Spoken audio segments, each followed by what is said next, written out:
a bustling town near the Bay of Naples. It looks full of life, energy, and healthy food. Look at these flatbreads that might have been ancient pizza, no less. The people of Pompeii are living their best lives.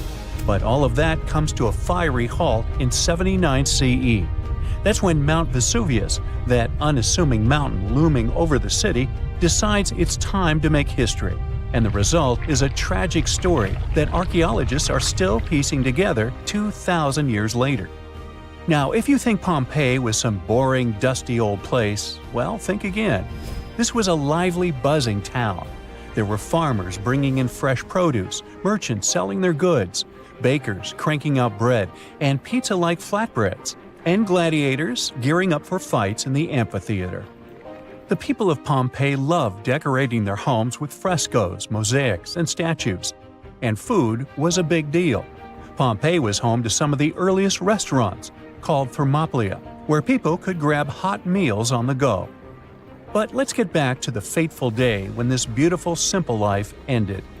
The saddest thing is that the people of Pompeii had warnings. They just didn't know it. Around 4 days before Vesuvius erupted, there had been minor tremors, but the locals were used to earthquakes. They had a massive one in 62 CE that destroyed lots of buildings, but they rebuilt the town and kept living there. No one thought, hey, maybe that giant mountain is the problem. So by the time 79 CE rolled around, Pompeii was back to normal, or so they thought. Now it's the morning of the eruption, just another regular day. People are working, shopping, and chilling in the baths. And then, out of nowhere, Vesuvius erupts. It was a catastrophic explosion that shot a plume of ash, gas, and rocks 20 miles into the sky. Pliny the Younger, a Roman writer who watched this disaster unfold from across the bay, wrote that it looked like a pine tree of fire and smoke rising into the heavens. Suddenly, it began raining with ash. First it was a drizzle, then it started coming in buckets. Gray, heavy rain that didn't let you breathe. Then hail began falling from the sky. But it wasn't hail. Those were pumice stones, light chunks of volcanic rock. They were smashing roofs and windows and piling up in the streets. That's when people started panicking. Some of them decided to escape, so they ran from the town. Others thought the walls of their homes would protect them. Well, they didn't. Soon things turned even worse. The ash had covered Pompeii's streets, and buildings were collapsing under its weight. But the real nightmare came early the next morning. Pyroclastic flows, a fatal avalanche of superheated gas, ash, and rock that was racing down the side of a volcano at more than 200 miles per hour. The heat alone, around 1,000 degrees Fahrenheit, instantly finished the life of anyone who ended up in the way of the flow. When the pyroclastic flows hit Pompeii, it was, unfortunately, game over for the town. Those who decided to stay in the city didn't stand a chance. The people were trapped so quickly that their bodies were left frozen in their last moments, some shielding their faces, others holding loved ones. In one bakery, archaeologists found the skeletons of 3 people who'd stayed behind. They thought the oven's stone walls would protect them. But those just weren't strong enough to resist the elements. When the eruption finished, Pompeii was covered with 20 feet of volcanic debris. What archaeologists eventually found when they uncovered the town was both mesmerizing and terrifying at the same time. Because Pompeii was buried so suddenly, everything remained preserved: homes, streets, art, food, and even people. These days, scientists are rethinking what we know about the victims of the Pompeii disaster, thanks to new DNA evidence. Apparently, a lot of our assumptions about who these people were might be way off. A recent study by researchers from the US and Italy has shaken things up. They found that some of the victims, who they assumed were family members, weren't related at all. On top of that, the gender of some individuals was misidentified. The researchers believe that older interpretations were influenced by modern ideas about gender and relationships, which might have clouded the actual history. One of the study's co-authors from the University of Florence pointed out that conclusions based on limited evidence often reflect the biases of the time. Back then, researchers had to rely on the physical appearance of casts to make their guesses. Now, with DNA evidence, the story looks very different. Let's look at the case of the so-called family found in the House of the Golden Bracelet, which was discovered in 1974 on a Pompeii hillside. This group of 4 victims was named after an elaborate piece of jewelry was found on one of them. Based on the cast, one of the figures, who was holding a child, was assumed to be a mother. But the DNA results revealed this person was, in fact, a man. Even more surprising, none of the individuals were related, as scientists thought previously. Not surprising, given the extreme confusion and terror the people experienced as they desperately took shelter anywhere they could. Another interesting finding involves a pair of victims once thought to be sisters or a mother and daughter. DNA evidence now suggests that one of them was biologically male. Altogether, the researchers have analyzed the remains of 14 individuals for this study, and this is just a small portion of more than 1,000 victims of Mount Vesuvius' eruption that have been found so far. Archaeologists in Pompeii have also made one more discovery. Look at this figure. Initially, everyone believed that this man had been crushed by a massive boulder, a stone block that might have been part of a door frame during the eruption. His skull, with its mouth open as if in a final gasp, was found near his body. He was probably trying to escape all the chaos when it happened. But new evidence suggests that wasn't the case. His demise was likely the result of asphyxiation from a pyroclastic flow. For a long time, people thought Vesuvius erupted on August 24th. That's what some evidence seemed to suggest. But over the years, archaeologists started finding evidence that pointed to a later date. For example, they found graffiti dating back to late October and food remains, such as pomegranates. Such products wouldn't have been around in August yet. Plus, they found heating braziers in homes. Who would need extra heat in the summer of Italy? So, most experts agree that the eruption happened in late October. Now, it turns out that not everyone in Pompeii passed away. Scientists think that 15,000 people lived in the town, and only about 2,000 of them didn't survive the disaster. It means thousands of people managed to escape. But at the same time, their lives changed forever. They didn't have homes to come back to. Imagine fleeing your home with nothing but the clothes on your back, leaving behind everything you've ever known. Some survivors made it to nearby cities like Naples, but they had to start over from scratch. But recently, archaeologists made a pretty cool discovery: a fresco of a flatbread that might have been the ancient ancestor of pizza. Researchers found this painting in a house near a bakery. It shows a round bread sitting on a silver platter next to a goblet. They think people might have eaten this bread with fruits like pomegranates or dates, or maybe topped with spices or a kind of pesto. But the coolest part is that Pompeii is just 14 miles from Naples, which is the modern home of pizza. The director of Pompeii pointed out how this discovery connected a simple poor man's dish from ancient times to the modern pizza we all know and love. Today, Pompeii is one of the most famous archaeological sites in the world. Every year, new discoveries help us understand Roman life of those times even better. The story of Pompeii is complete chaos as is, but to add a little fuel to this fire, we dug up some groundbreaking facts, and I mean that quite literally. Hear me out.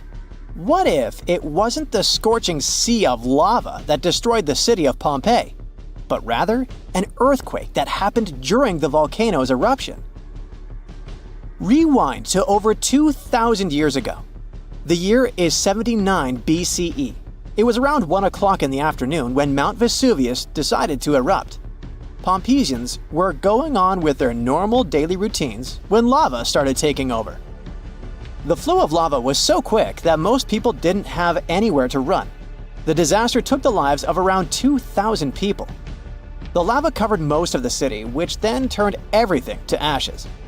Pompeii was only discovered during the 16th century of our Common Era, when an architect commended a dig to divert a river. It's a very well-studied site nowadays, but something unusual recently caught the researchers' attention. Scientists were excavating a site called the House of Painters at work. They were examining a couple of skeletons when they saw something weird. The skeletons probably belonged to 2 men around the age of 50. The analysis showed these men had survived the first surge of lava in the city.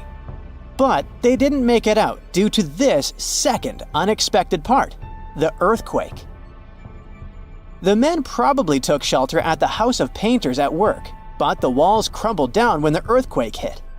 The men were found in a protective posture, like they were trying to shield themselves from something that was going to fall above their heads. Plus, these skeletons were not found under the layer of volcanic ash, but on top of it, proving that they really did survive Vesuvius's sea of lava. It turns out this is not as rare as it seems. A volcanologist explained that the seismic activity during the eruption really made things worse in Pompeii. He said that this seismic chaos probably influenced the desperate choices of a lot of Pompeians in their final moments. This is not the first time the world heard of a possible earthquake in Pompeii. A guy named Pliny the Younger, who escaped the disaster and witnessed the whole thing, beat these scientists to it in his famous letters. Pliny the Younger was a lawyer and an important person back in ancient Rome. He was an eyewitness to the whole Pompeii disaster, and he wrote in one of his letters that the eruption was followed by a trembling of the earth. Researchers do agree that something never added up. Pompeii is known to have really well-preserved skeletons since the ashes kind of played an important role in preserving them. But the buildings were in horrible shape, making it hard to reconstruct the entire city as it once was. Pompeii was indeed one of a kind. It was one of the most vibrant and lively cities of the ancient Roman Empire. The city was huge. It could have been home to as many as 30,000 people in its heyday. The House of Fawn, for example, was a clear example of how rich Romans lived their lives in Pompeii. It was a huge house that even had 2 gardens inside, taking up the entire block. They looked like they were made of white marble, but it was actually painted stucco. It was clear to researchers that only aristocrats lived there. Then there was this famous forum. This is where most of the administrative part of the city life happened. It was made up of a lot of different buildings, like the Basilica, a hotspot for political and civil meetings, the Macellum, which was a market, and several temples. If we were visiting this back in the day, we'd see a bunch of men dressed in tunics. A few select ones would wear togas, those heavy white pieces of draped cloth that look like bed linen wrapped over the body. Togas were mainly used on special occasions since they were costly, hard to wash, and considered a traditional costume. Representatives running for office would use it during their campaign run so that commoners would identify them as candidates. One can't forget about the Villa of the Mysteries. Cool name, huh? It was called that way because of some mysterious frescoes found inside of it. Modern-day archaeologists still haven't figured out what the scenes painted are trying to depict. Probably some type of ritual or ceremony. By the way, a villa is simply a large suburban Roman-style house. It's not necessarily a super posh place where the rich and beautiful live. It's usually located on the outskirts of town, near the city's walls. The Villa of the Mysteries one, in particular, was found astoundingly well preserved in modern archaeological excavations. It even had a manufacturing area inside of it, like its own little industry. It was common for richer Romans to own big farmlands, like olive gardens, for example. So they would also build a processing station inside their villas to extract the oil and package the whole thing. The amphitheater was where some of the richer men paid to put on gladiator fights for the rest of the town. It was built around 70 BCE, and it was one of the oldest amphitheaters of the world. It was even older than the Colosseum in Rome. This huge building could fit around 20,000 spectators at once. The seating was arranged by social class, so you could easily spot who was a member of the nobility. And in case you're wondering why it was shaped like a weird egg, it's because that was the shape that allowed for an unobstructed view wherever you were in the crowd. As every other Roman city, Pompeii also had some famous baths. Since not every house had access to plumbing back in the day, most people didn't shower in their homes. That's why so many Romans would use public baths, usually at the end of the day, to clean themselves. But make no mistake, this wasn't just a place for bathing, it was a cultural hotspot. The baths were made up of many different rooms. The first one was like a locker room, where people would keep their clothes and personal belongings. This is where the upper and lower classes mingled together. Someone's class could easily be identified by their clothes and jewelry. The amount of gold and silver worn back in those days is nothing compared to what most people wear today. Usually, the rich folks would leave someone to take care of their belongings while they went and took their bath. Because yes, it could happen that stuff went missing while chilling and relaxing. The big focus on self-care nowadays was already a thing for ancient Romans. It was common that before taking a bath, olive oil was rubbed all over the skin. They would scrape off the dirty skin with a strigil. That may sound weird, but also extremely pleasing. The baths had rooms for massages. Some of them had reading rooms, and even courtyards for some healthy exercise. Oh, there was even a natatio, or swimming pool if you're not fluent in Latin. After all, it was the Romans that said, "A healthy body is a healthy mind." The bakeries. Bread was one of the main components of Pompeian diet, so much so that there were around 30 bakeries in the city. Bread was freshly made from scratch every day. In a special area of the shop, the corn or wheat was ground, and mules would circle around to keep the mills going. The funny thing about Pompeians is that they like to cover the exterior walls of buildings with paintings, much like graffiti nowadays. Their paintings, usually frescoes, used to depict what daily life was like in the city. Ancient Romans were very outdoorsy people, so coloring their walls seemed like a good option for them. A lot of houses had frescoes inside of them too, to make up for the lack of windows. The paintings gave the house owners the illusion of more space if the painting was of, let's say, a garden, for example. In 79 CE, the Vesuvius volcano erupted and burned down two beautiful cities of the Roman Empire, Pompeii and Herculaneum. Many of you have probably heard about this tragic story. However, few people know that in the middle of the 18th century, archaeologists discovered ancient scrolls from that time amongst the ruins of Herculaneum. For any scientist or historian, such a discovery is a treasure trove that offers insights into the thoughts and lives of people from over 2,000 years ago. However, the problem was that 1,800 scrolls were found in very poor condition, singed by the heat of the volcano, coated in ash and soot. They had become hardened black lumps. Brittle as coal, any careless movement could destroy them. Scientists were aware that invaluable knowledge from an ancient Roman library was concealed within, and endeavored to decipher the texts. One method was to cut the scrolls in half and scrape off the thin layers of solid dust and ashes. Then, the researchers created a special machine that could slowly unroll the scrolls. They managed to read a few words, but unfortunately, such methods damaged and even destroyed some of the artifacts. In those instances, archaeologists could only wait for advancements in technology that would allow them to unfold and read the scrolls. And finally, this day has arrived. Artificial intelligence has now enabled researchers to decipher texts written 2,000 years ago, even though the inscriptions on the scrolls were charred and nearly illegible. Initially, scientists scanned the scrolls and created high-resolution digital models. This process allowed specialists to identify the areas where ancient ink had altered the texture and shape of the papyrus fibers. In the regions where ink was applied, the papyrus was slightly thicker and contained a higher level of carbon, the key component of the ink. The researchers developed a machine learning model capable of detecting these subtle details within the papyrus. They uploaded thousands of 3D images of the scrolls to the internet, inviting people to collaborate with AI in decoding the text. During the early stages, the system occasionally made errors, making human assistance essential. To incentivize participation, scientists and investors from Silicon Valley offered $1 million to anyone who could successfully decode the texts. This initiative significantly accelerated the process, resulting in the deciphering of several passages from the ancient works.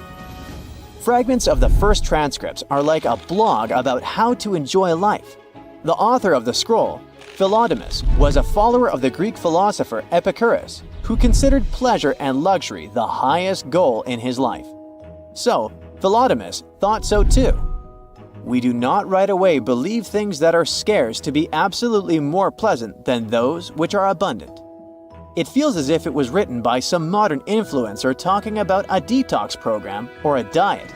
It seems that people who lived 2,000 years ago were almost the same as modern ones. Volodymyr was apparently a wealthy man because he lived in a villa that may have belonged to Julius Caesar's father-in-law. In his works, the author criticized the Stoics, who couldn't say anything about pleasure at all. Volodymyr was such an ardent fan of Epicureanism that one of the scientists compared him to a guy who collected albums from only one band and nothing else. Several hundred Herculaneum scrolls remain unread. Scientists believe that they may contain works by Aristotle, Homer, Sophocles, and the Stoics.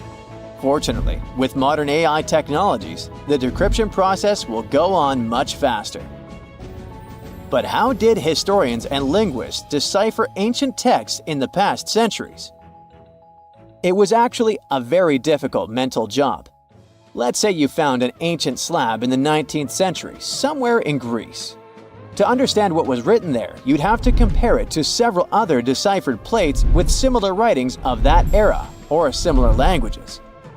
Letter by letter, symbol by symbol, you'd be deciphering ancient writings for several months or even years to figure out, say, the recipe for ancient mashed potatoes. Fortunately, with the development of computer technology, those days are long gone. Now, all ancient scrolls can be scanned and uploaded to a database on a computer. You may not even have to decipher the text for a long time if the computer finds a match of characters in other ancient manuscripts. But even if you have a perfectly preserved piece of papyrus or an ancient book where all letters are visible, this doesn't mean that you and AI will be able to decipher it. One of the most famous encrypted texts is the Voynich manuscript. This work, which consists of 240 colorful pages, was acquired by Polish bookseller in 1912. He found that book intriguing because of astrological symbols, unknown plants, and unusual human figures drawn on its pages. And all this was accompanied by handwritten texts. The author had beautiful, clear handwriting, but the language of the book is still unknown. Someone wrote this art book around the beginning of the 15th century and divided it into 6 sections devoted to botany, astronomy, biology, cooking, medicine, and cosmology. Many scientists and linguists have tried to decipher the mysterious drawings with inscriptions, but no one has gotten reliable results. Even AI couldn't help this difficult task.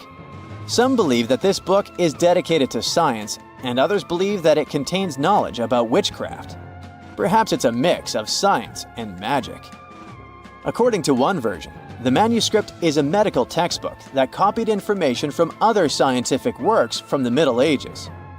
Before the invention of the printing press, people copied books and rewrote them by hand without worrying about copyrights.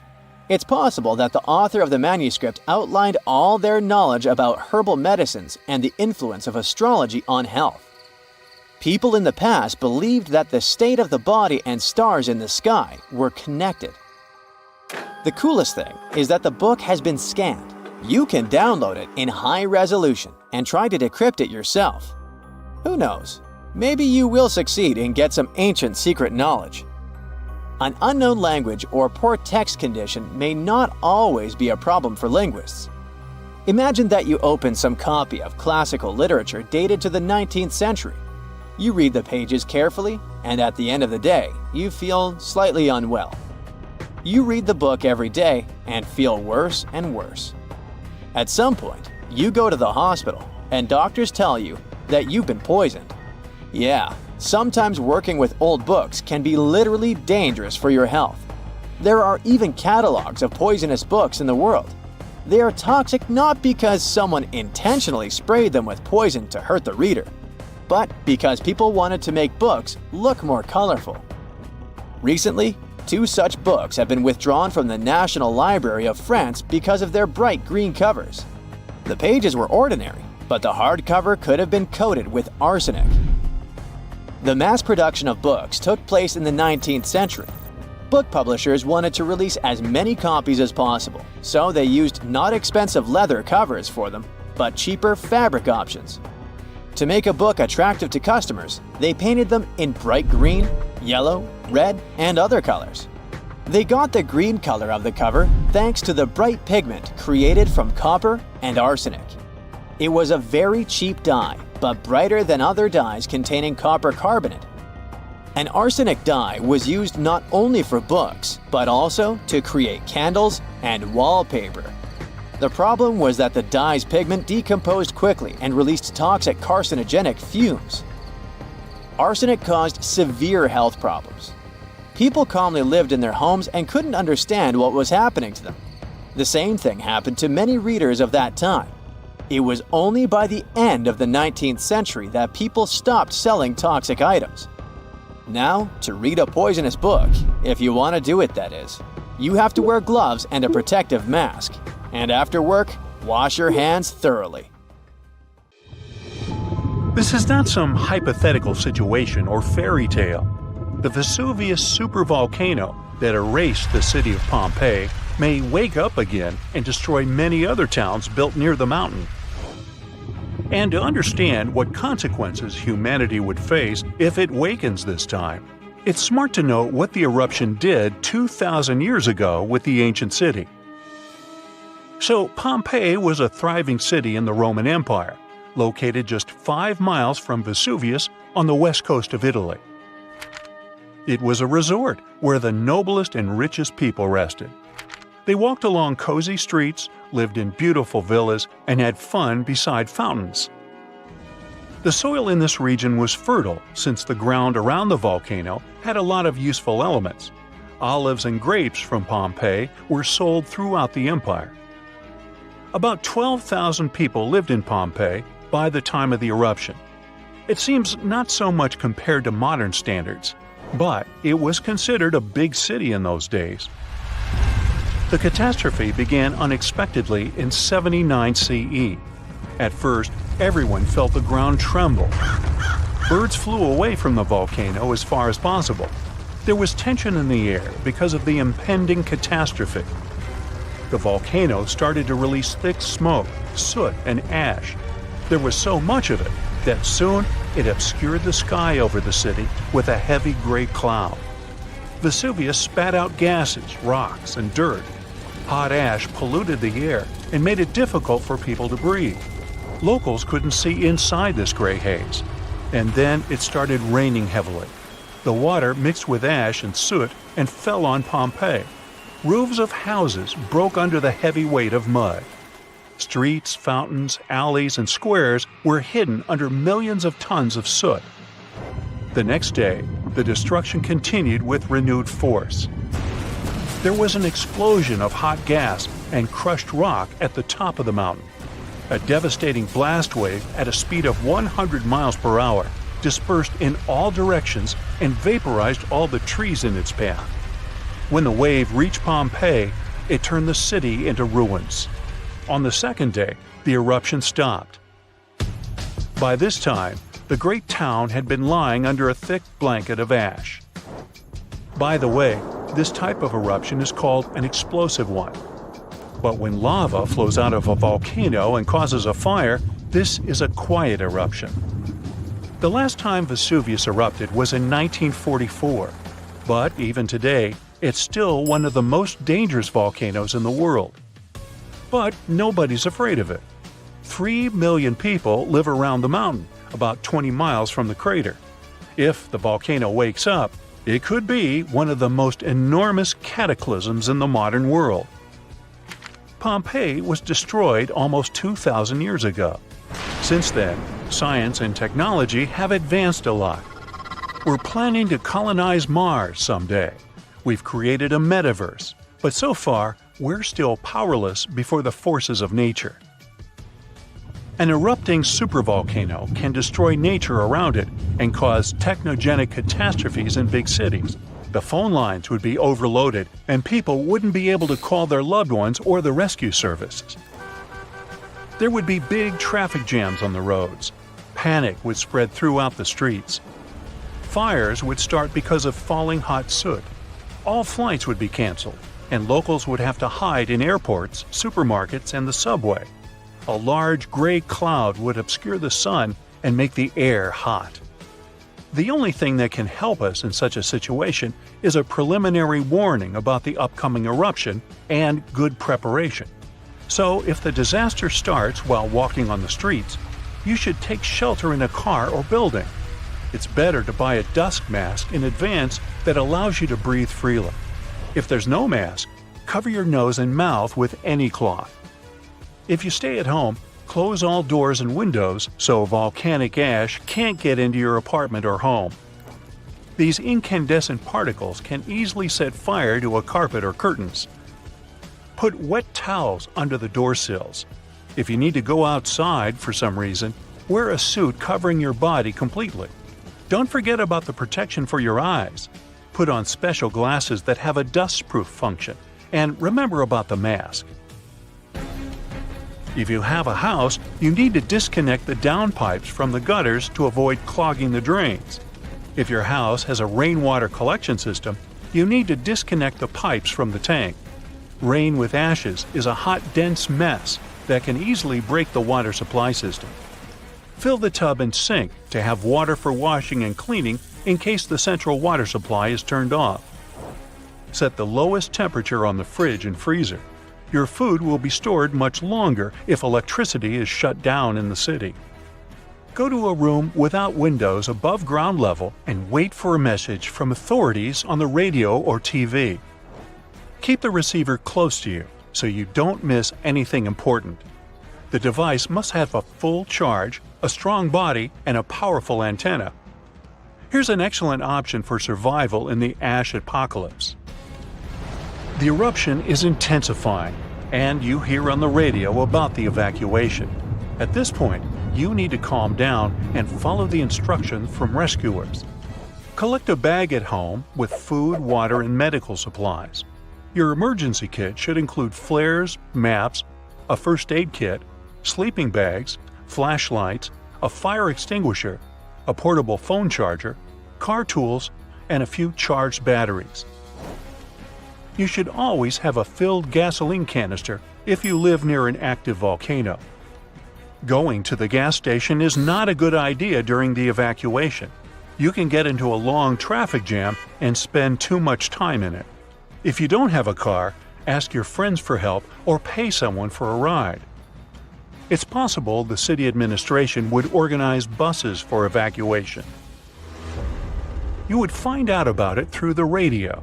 In any case, before leaving the house, don't forget to turn off the gas and electrical devices and shut off the valve with the water supply to prevent your home from a gas leak or flooding. So, you're driving a car. The authorities must announce the plans for evacuation. Don't go off the route because some roads can be blocked. Perhaps they will say the eruption is over and you can return home. Maybe the eruption will be so strong that it will destroy the city. Anyway, if you're prepared, you'll have fewer things to worry about. Modern seismic sensors monitor the fluctuations of tectonic plates and the volcano's activity, so the eruption won't be a surprise. Pompeii is far from the only city destroyed by the eruption. In 1785, a similar disaster occurred in the Japanese town of Aogoshima. It was located right in the crater of an active volcano, and one day it woke up. It was sunny weather, and no one suspected a disaster was coming. At some point, the birds rose in the air and flew away. Then the ground began to shake. A heavy, low sound came from the depths of the island, and thick streams of smoke and ash erupted from the volcano. The volcano threw dirt and big red-hot stones into the sky. It looked like a meteor shower. People evacuated, and the mountain continued to erupt for several weeks. When the ashes settled, the volcano fell asleep again, and people began to return to their city. Despite the risk of a new eruption, they continue to live and work there today. Since then, more than 200 years have passed, and the volcano never woke up. Meteorological and seismological services monitor the situation and seismic activity. After all the horrors and devastation that a volcanic eruption leads to, harmony in nature eventually comes. Decades and centuries later, volcanic ash, rich in helpful food elements, settles on the soil and makes it fertile. Then life will rise from the ashes like a phoenix. One of the largest apocalypses that humanity has experienced happened about 74,000 years ago on the territory of modern Indonesia. It was an eruption of a supervolcano on Mount Toba. It was also the biggest eruption on Earth over the last 2 million years. Even the tragedy of Pompeii, when the volcano Vesuvius destroyed the entire city, was not so large-scale. At the time of the Toba eruption, humanity was as close to extinction as ever. And the problem wasn't in the volcano itself, but in the consequences that came after. Some studies suggest that 3,000 to 10,000 people could survive the period after the eruption. During the disaster, Toba released millions of tons of volcanic ash and soot. This cloud spread across the sky, blocking the sun in India, Indonesia, and over the Indian Ocean. Some scientists claimed the world had been plunged into volcanic winter for several decades. Take a look out the window in cloudy weather. Do you see how gray clouds cover the sky? But still, clouds let the sunlight pass through. It was much worse during the Toba eruption since sulfur dioxide in the volcanic ash reflected sunlight. Dust and ashes didn't settle for a long time. Perhaps they flew all over the planet, destroying many living things. A lot of plants couldn't survive because of the lack of sunlight. Also, Earth's temperature dropped by several degrees, which led to new disasters. In today's modern world, the temperature doesn't affect residents of our cities that much. But for nature, even minor changes may entail catastrophic consequences. For example, plants and insects can live at the same temperature for thousands of years, but a sharp cold snap destroys them. This leads to the fact that almost all animals don't get enough food to feed their offspring. The population of all creatures in the wild is dropping. The ancient people of that time survived by hunting herbivores and gathering berries, fruits, and mushrooms. But the eruption destroyed almost all of it. Also, a lack of light caused a lack of vitamin D. As a result, people were starving and they also were pretty depressed. However, some scientists think that many people survived this period quite easily, especially those who lived on the coast of South Africa. The ocean received the most minor damage from the disaster. The tribes who lived near the water caught a lot of fish. Both versions haven't yet been proven. Scientists still try to build an accurate picture of human development after this volcanic apocalypse.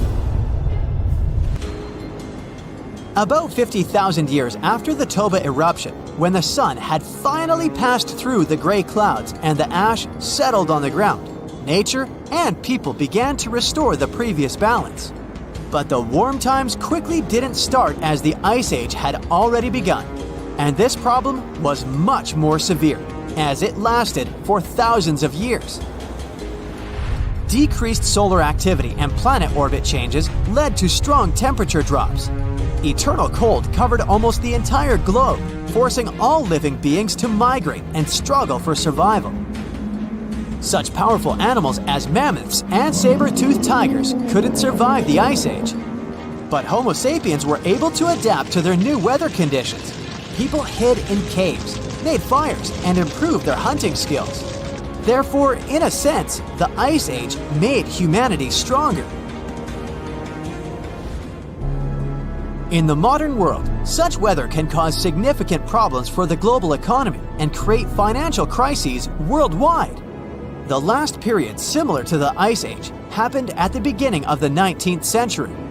Mount Tambora in Indonesia exploded and released millions of tons of pumice, soot, and volcanic ash into the sky. People who lived on a volcanic island got the most severe damage in the first few minutes, but then the eruption's consequences began to reach the whole world. Volcanic ash again blocked sunlight and led to one of the coldest years in North America and Eurasia. This year, 1816, is better known in history as the year without summer. The ash cloud increased humidity and lowered the temperature in many areas. In the summer of 1816 in Central and Western Europe and North America, a humid climate and cold destroyed the harvest. Prices for goods rose and poor people lost access to food. Logistics and transport also suffered. People used horses to move around at that time, and since oats became expensive, many couldn't afford to keep these animals. Many believe these circumstances inspired the inventor Carl Dreis to create the world's first bicycle. Also, there's a theory that the Tambora eruption helped invent Frankenstein. Several writers, including Byron and Shelley, gathered in a villa in Switzerland where they began to write fantastic novels. Bad weather and rain outside the window inspired Mary Shelley to write a story about Dr. Frankenstein and his monster. Even now, this volcano is active, but it's not going to wake up anymore. But if it happens again, will we be ready this time? Most likely, there will be fewer consequences since we have technologies, big incubators, and greenhouses where we grow livestock, vegetables, and fruits. Of course, winter will provoke a crisis all year round, but we can easily survive it. In the 1930s, another disaster occurred, but this time it was caused not only by nature, but also by people. At that time, many countries were heavily dependent on crops. Vast territories were sown with them. People were engaged in excessive farming. Therefore, when a severe drought began, the soil was quickly depleted. The ground ran out of nutrients necessary for the growth of wheat and corn. This led to the fact that the top layer of soil was turned into tiny dust. Then, west-easterly winds hit such states as Colorado, Nebraska, Texas, and Oklahoma. They rose the dust into the air and formed thick clouds. This period is considered the most challenging time of the Great Depression. It's the Dust Bowl. It lasted 8 years and forced many people to leave their homes and move to other states. Dust storms got so strong that they blocked the sun in Washington, D.C. Whole cities were covered with rain from sand, which caused problems with breathing. Even the captains of ships sailing in the Atlantic Ocean reported polluted air. Powerful earthquakes, supervolcano eruptions, floods, fires, and hurricanes swept whole species of animals off the planet. But a human has always survived in the most challenging conditions, so don't worry about the next global catastrophe. People will handle it. We hope so. But what if some global catastrophe happens? For example, a huge meteorite falls or the atmosphere gets poisoned. In this case, it'd be best to find a remote island or fly to the moon. The main thing is to have the opportunity to return. After all, sooner or later, the apocalypse ends and Earth will be as good as new. Probably. Another option is to live in an underground bunker with large reserves of food and oxygen. About 8 billion people are living in the world. For humanity to prosper again after the apocalypse and restore its population, 1 to 500 people will be enough. There have been cases in world history when small tribes numbering a few hundred people have lived for centuries and even millennia. However, to do this, you'd have to leave megacities. Big towns only import food. They're heavily dependent on farm fields and crops. During some global catastrophe, no one would give food to the cities. Hunger would lead to complete chaos. To live well, people would need to escape from their towns and repeat the practice of those who lived in the early Neolithic period. It was about 12,000 years ago, just after the end of the last ice age. People at that time lived separately in small villages. The population of each of them was from a couple of hundred to 1,000 people. They lived independently, provided food, and made big families. In fact, it's not such a bad option after the apocalypse to grow vegetables on a small farm, eat healthy food, and enjoy nature. Seen a good horror movie lately? If you're a fan of those, then you can appreciate a good plot. But what if I told you that Mother Nature is the best scriptwriter ever? Ancient disasters were scarier than any horror movie today. From tsunamis to volcanic eruptions, you'll be shocked by the scale of these events.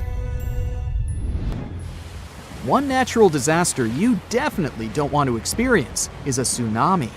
Those gigantic walls of water sweep across the coast and take out everything in their way. And it's nothing new for our planet. Scientists were able to piece together a timeline based on evidence that major tsunamis left. In northern Chile, a large boulder sits high above the Pacific Ocean. Behind it, a desert as far as the eye can see. This 44-ton stone obviously doesn't belong here. It's the result of an ancient tsunami. Waves as high as a 6-story building carried boulders like pebbles. Researchers estimate this happened in 1420. But how can they possibly know this? In the 15th century, there were no written records in the region. Time for some detective work.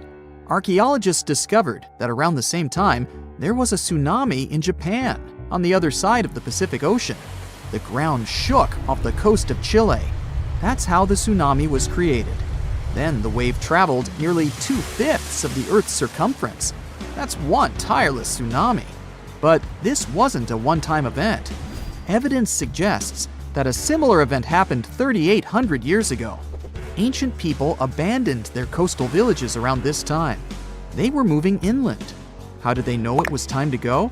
There's evidence of erosion due to strong currents, telltale signs of an ancient tsunami.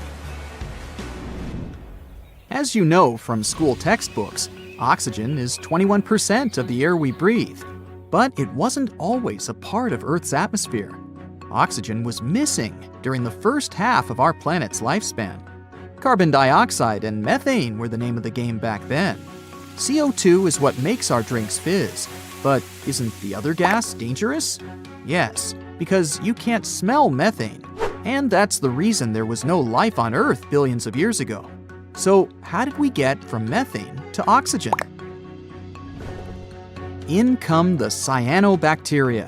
This group of microbes started to evolve some 2.7 billion years ago. These tiny microbes mastered photosynthesis, converting sunlight into energy. And the byproduct of this process was, you've guessed it, oxygen. Soon it started escaping from water into the atmosphere. There, it reacted with methane, and over time, O2 replaced it completely. Scientists named this process the Great Oxidation Event. But how could it be bad? After all, we're alive thanks to it. All that oxygen acted as a poison for anaerobic organisms. And no, these are not life forms that didn't do aerobics or Pilates. The term simply means that these microorganisms didn't need oxygen to grow. Too much oxygen, and they would be goners. And that's precisely what happened.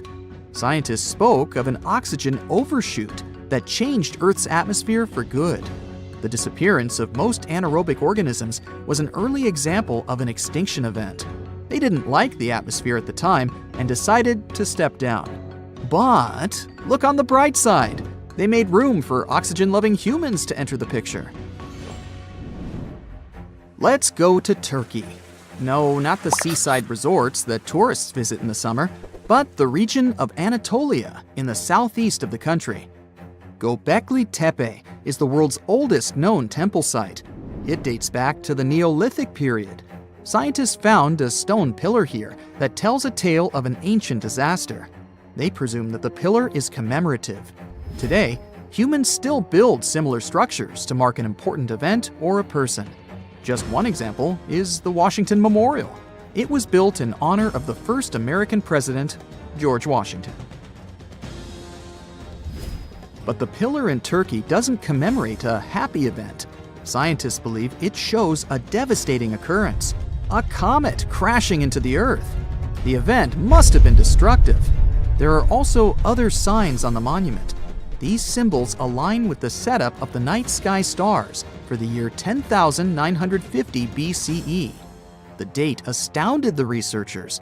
It matched their earlier research of an ice core sample in Greenland. This showed that a comet fragment hit our planet around the same time. The archaeological site could have easily been an ancient observatory.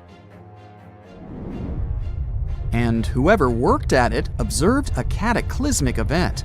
The impact must have been so powerful that it changed the Earth's rotational axis. That's the imaginary pole going through our planet from top to bottom. That ancient comet must have packed a punch to knock the blue planet off balance. Have you heard of the city of Tal el Hammam in the valley of the Jordan River? The reason why your answer is probably no is that the city doesn't exist today. It completely disappeared around the year 1650 BCE. It was one of the three major cities in this part of the Middle East. Together, these three cities had a population bigger than Palm Springs today. At the time, Tal el Hammam was a metropolis. It even had high-rises, 5-story buildings constructed using mud bricks. But archaeologists found strange markings on them. The bricks melted as they were exposed to high temperatures. Yes, sound the fire alarm. Some sort of disaster had caused a major fire. Archaeological finds pointed to a suspect for such damage: a rock from space. So, where was the crater? This comet, or an asteroid, never made it to the ground. It was traveling at high speed, so it disintegrated before hitting the ground. Such an event is called an airburst. The largest witnessed meteor airburst happened over Tunguska in the north of Asia in 1908. Scientists estimated that the airburst in Tal el Hammam happened 2.5 miles above the city. This event released a lot of energy. Air temperature quickly rose to 3,600 degrees Fahrenheit. That's hot enough to set clothes and wood on fire in an instant. Mud bricks and tools made from metal start to melt when exposed to such heat. This would explain the evidence scientists unearthed. But there was one more find: salt. The event was so powerful that it distributed salt over the region around the Dead Sea. Any farmer will tell you that salty soil and crops don't go well together. People started moving away from the area because they couldn't grow food. Imagine an island with whitewashed villages surrounded by a sapphire blue sea. Such a place exists in reality. It's the island of Santorini. But the history of this place hides a tale of destruction. The island is of volcanic origin. This means that a violent eruption created it some 3,000 years ago. Now there are two islands. The bigger one is shaped like a horseshoe. When you look at them from above, the two islands look like they form a circle. That's because they were once a single island. It had a large mountain and was round in shape. But then it all changed almost overnight. One of the largest volcanic eruptions in human history tore Santorini apart. The earth trembled, tsunamis formed, and clouds of ash filled the sky. A daunting image. People felt the eruption hundreds of miles away. When it was all over, seawater rushed into the caldera of the former volcano. That's why the water in the lagoon has such a beautiful color. Scientists know so much about Santorini's past because of an unlikely assistant: a tree. The juniper tree, to be exact. People use its aromatic wood for everything from furniture to making pencils. On the Greek island, its rings revealed the tale of the ancient eruption. As a tree grows, it doesn't only go up, it expands sideways as well. Each new layer of bark adds a ring to the trunk. It takes a year for one ring to form. And on Santorini, one ring was unnaturally pale. The scientists did the math and voila, they dated the eruption to 1560 BCE.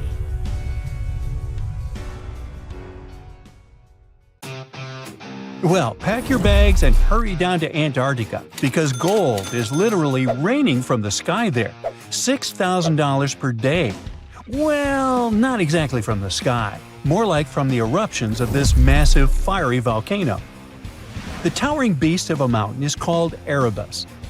It looms over the icy, lifeless expanse of Antarctica on Ross Island.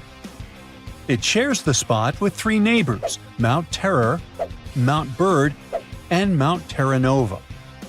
Although Erebus is certainly dominating the place, it's about 12,500 feet tall, like 8 Empire State Buildings.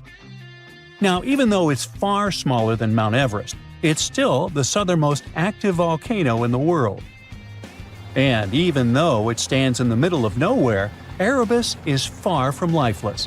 It has a terrible temper, actually. Erebus constantly breathes and roars, throwing out gases and chunks of molten rock in crazy tantrums called strombolian eruptions. And among them, it spews out tiny, delicate specks of shimmering gold. And it's not a couple here and there. This money fountain works every day, spewing out nearly a quarter pound of gold per day. Like we mentioned, it's worth over $6,000. It also sums up to a crazy 64 pounds of gold per year, over $2 million. But before you treasure hunters rush there, we have to tell you that these are more like particles of gold. They're often less than 60 micrometers in size and are scattered around, impossible to collect. And when we say scattered around, we mean it. Some of those particles have been found as far as 620 miles away from the volcano, carried in the middle of nowhere by Antarctic winds. Now, Erebus isn't a super friendly place to hang out next to. Its eruptions are wild and unpredictable. So, most of what scientists know about Erebus comes from satellites, which monitor its activity from the safety of space. For scientists, this place is also a gold mine. Erebus is the only volcano that can do this stuff. They figured out that this happens when the magma, superhot semi-molten rock beneath the Earth's surface, rises to the volcanoes. Magma brings some liquid gold with it. The moment it meets the chilly Antarctic air, the gold crystallizes into little pieces, and voila, $2 million per year. Erebus is such a weird and rare volcano. Its fiery heart has been burning for over 1 million years. Over these million years, it's been building layer by layer. Its basis is a super ancient lava, and the upper layers are youngsters. And throughout many years, it's been very active, with a glowing lava lake bubbling at its center. This lava lake is exactly what it sounds, a pool of constantly shifting, burning molten rock. This site is incredibly rare because there are only several lakes like that in the entire world. And this isn't just a pool of rock, it's a window into the volcano's soul. In Erebus, it's made of phonolite. Now, phonolite is a very cool rock. Its name comes from the Greek words for sound and stone. Because, guess what? It's a rock that produces a ringing sound when you strike it. There are only a couple of volcanoes that give it to us. But it's not the only volcano that can flex its weirdness. Oldoyenyo Lengai, a volcano from the East African Rift in northern Tanzania, is even more mysterious. It spews what's called nitrocarbonatite lava. Most volcanoes erupt glowing red-hot rivers of molten rock. But this one erupts dark lava. It flows super fast, like water, creating these thin, fast-moving rivers. So all this makes it look almost like black mud or oil. What's even wilder is that as soon as it hits the air, it starts reacting super fast and turns white within hours. It's like magic, with black lava turning into something that looks like white dust or snow. Not even mentioning that it even glows faintly at night. And it's not that hot either. Well, it's still pretty hot, from about 900 to 1,000 degrees Fahrenheit. But usually, lava temperature can vary from 1,300 to 2,200 degrees Fahrenheit. So it's cold by volcanic standards. That's because this lava is rich in some strange soda and salt-like, incredibly rare materials: nererite and gregarite. Nererite is usually colorless and shiny, looking like small clear crystals or plates. Gregarite is often a bit cloudy. These guys are a geochemical mystery. Deep inside this place, there are two pools of magma. The rare minerals are probably born when carbon-rich parts of magma get separated from the rest, forming these two pools. And while they're fascinating, and we can get tons of them from this volcano, they're also completely useless. They're so rare and fragile that they're impossible to use in anything, even jewelry. Still, even astronomers find this curious. If there are planets out there that are rich in carbon instead of oxygen, like Earth, these minerals could be quite popular there. This volcano also releases a lot of gas, and I mean a lot. It's spewing out carbon dioxide at a speed of about 176 pounds per 1 second. Just think about it, about 5 tons of carbon dioxide per minute. Every minute, that's like several cars worth of gas being pumped out into our atmosphere. Luckily, our planet is used to this volcano, so it's not that dangerous to us. Meanwhile, in the central Andes, far from human reach, Listaria is having the time of its life. This is also one of the most extraordinary and remote volcanoes in the world. This one is even taller than Erebus, rising to almost 18,700 feet. It's surrounded by a barren, otherworldly landscape. There are literally no humans within 90 miles around it, except for some volcanologists. Listaria is absolutely wild, constantly breathing out hot gases and steam. The air seems almost alive there, shimmering with plumes of vapor escaping from cracks in the ground. These vents, called fumaroles, are more than just hot steam. They're basically chemical labs. They spit out tons of various gases, all of which react with the air and rock around, and what's left behind is something otherworldly. It's like someone spilled a painter's palette, bright yellows, fiery oranges, and rusty reds. But the wildest part are molten sulfur rivers, streams of bright yellow liquid bubbling and flowing down the sides of a volcano. Some of it is still burning, darkening, like some sort of weird s'mores.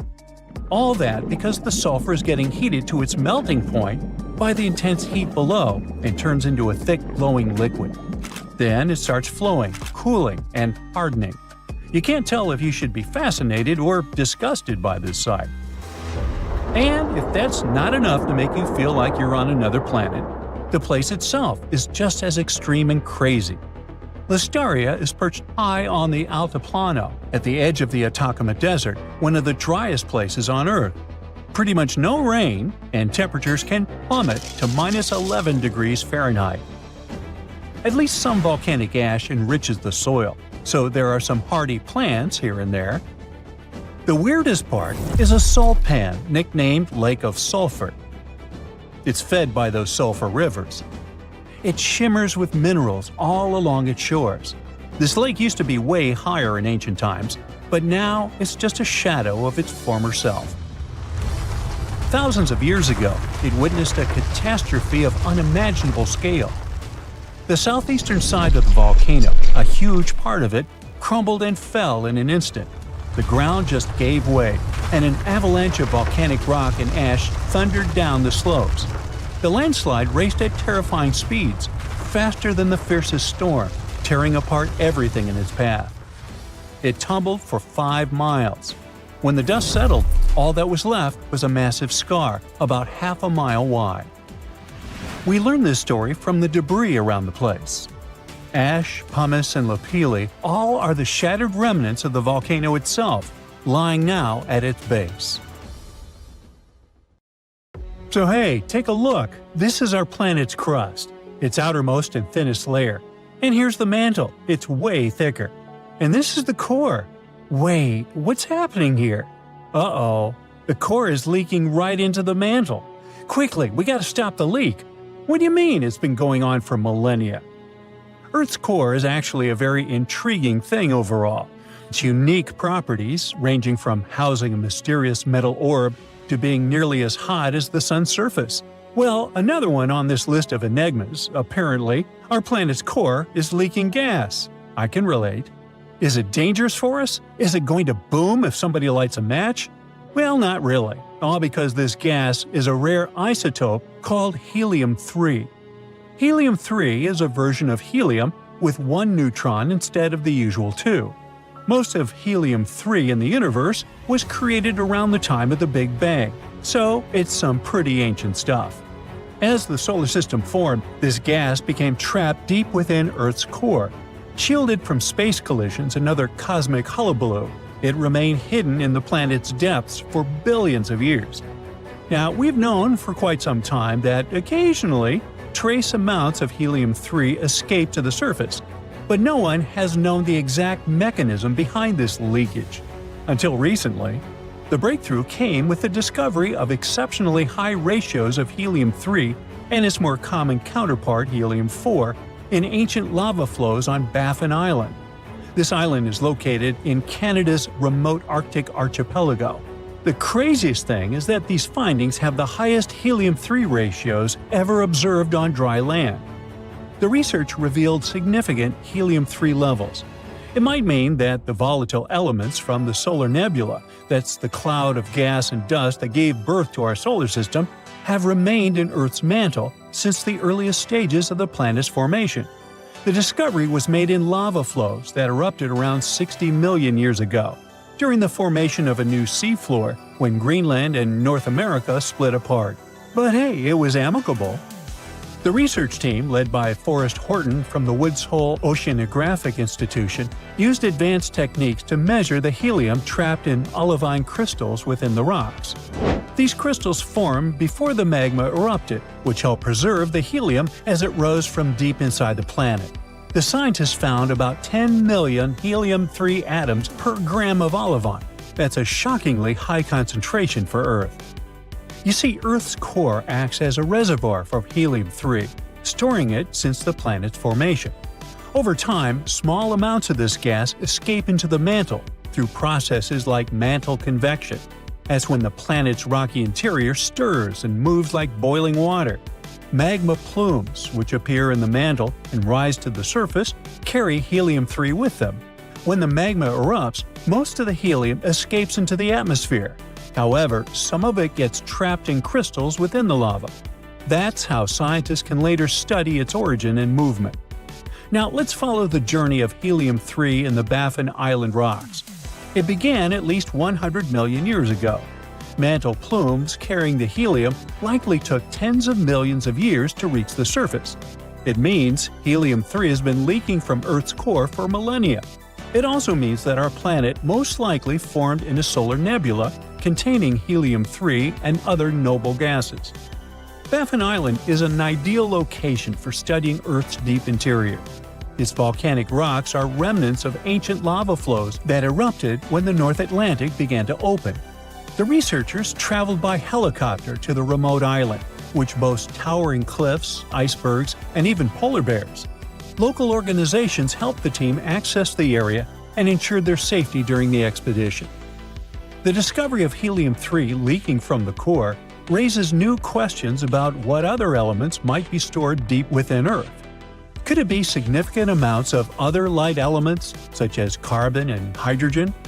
These elements are critical for life and could provide further insights into the planet's habitability and evolution. For instance, the core's lighter-than-expected density might be explained by the presence of these elements. Plus, understanding the movement of helium-3 could also help track the behavior of other gases across the core mantle boundary. But this isn't the only unexpected discovery about Earth's insides. Let's go to Turkey's central Anatolian plateau. There, Earth's crust seems to be slowly dripping into the planet's interior. This process, known as lithospheric dripping, is still shaping the surface geology of the region. Lithospheric dripping occurs when the lower part of Earth's crust, heated to a certain temperature, becomes viscous and begins to flow downward. Imagine a thick liquid like honey or syrup flowing into a bowl. Now you get it.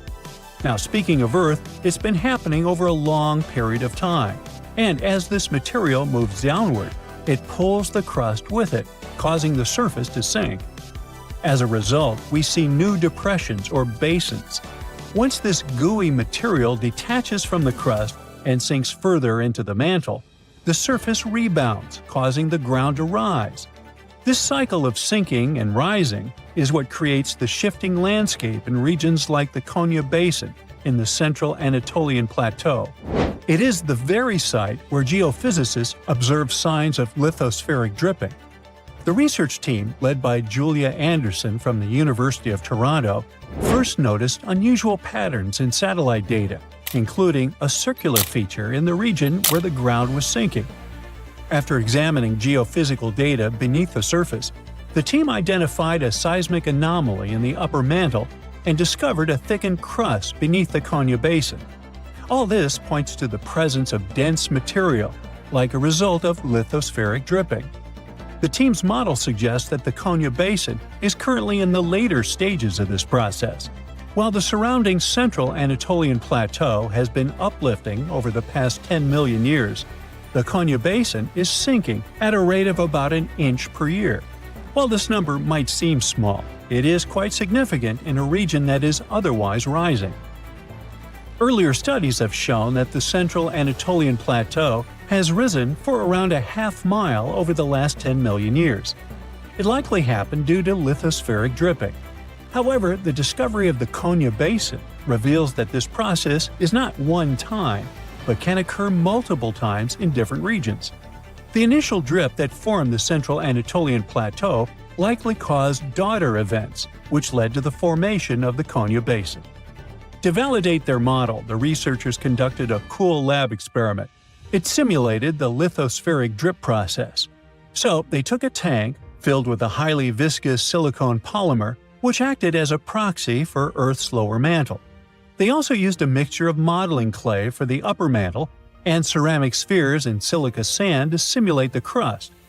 A dense seed was inserted into the upper mantle layer to initiate the drip. Over the next few days, the researchers observed that the drip descended slowly. Within 10 hours, it began to fall. By 50 hours, a secondary drip had started. The results confirmed that, even without horizontal movement in the crust, the dripping process caused the surface to sink, forming a depression similar to the Konya Basin. This experiment has shown that lithospheric dripping can cause vertical deformations even without horizontal movements. Plus, it has proven that one event can trigger more drips that can change Earth's surface. This discovery helps scientists better understand how Earth's crust behaves over long periods of time and how tectonic processes can affect the landscape. Now, how about a bonus fact? In 1692, Edmund Halley, that guy famous for Halley's Comet, suggested that Earth might be hollow. He imagined layers beneath the crust with two concentric shells and a core about the size of Mercury, all floating in glowing gas. He even went further, speculating that these inner layers could be inhabited. This wild idea inspired Jules Verne's famous novel, Journey to the Center of the Earth. Wow! The largest volcanic region on Earth is not in Africa or Japan, but under the ice of Antarctica. Scientists found 138 volcanoes in its western part, and if they decide to go wild, you'll surely notice it. They could melt huge amounts of ice that will move into the ocean, raise its level, and make our planet uninhabitable for humans. But before you pack your things to fly away to another planet, hear me out. Only 2 of the Antarctic volcanoes are officially classified as active now. And it would take a whole series of eruptions, decade after decade, to seriously impact the whole world. Mount Erebus, one of the 2 Antarctic volcanoes currently in action, proudly bears the title of the world's southernmost active one. It has been continuously erupting since at least 1972. It emits plumes of gas and steam and sometimes even spews out rocks, and scientists call it Strombolian eruptions. One of the coolest features is a lava lake in one of its summit craters, with molten material on the surface. Such lakes are rather rare because they need certain conditions to make sure the surface never freezes over. The second active volcano is Deception Island, a horseshoe-shaped landmass. It is the caldera of an active volcano that last erupted over 50 years ago. Scientists who monitor it say it shouldn't go wild anytime soon. Antarctica also has plenty of fumaroles. Those are volcanic vents that release gases and vapors into the air. In the right conditions, they can spew out enough stuff to build fumarolic ice towers up to 10 feet tall.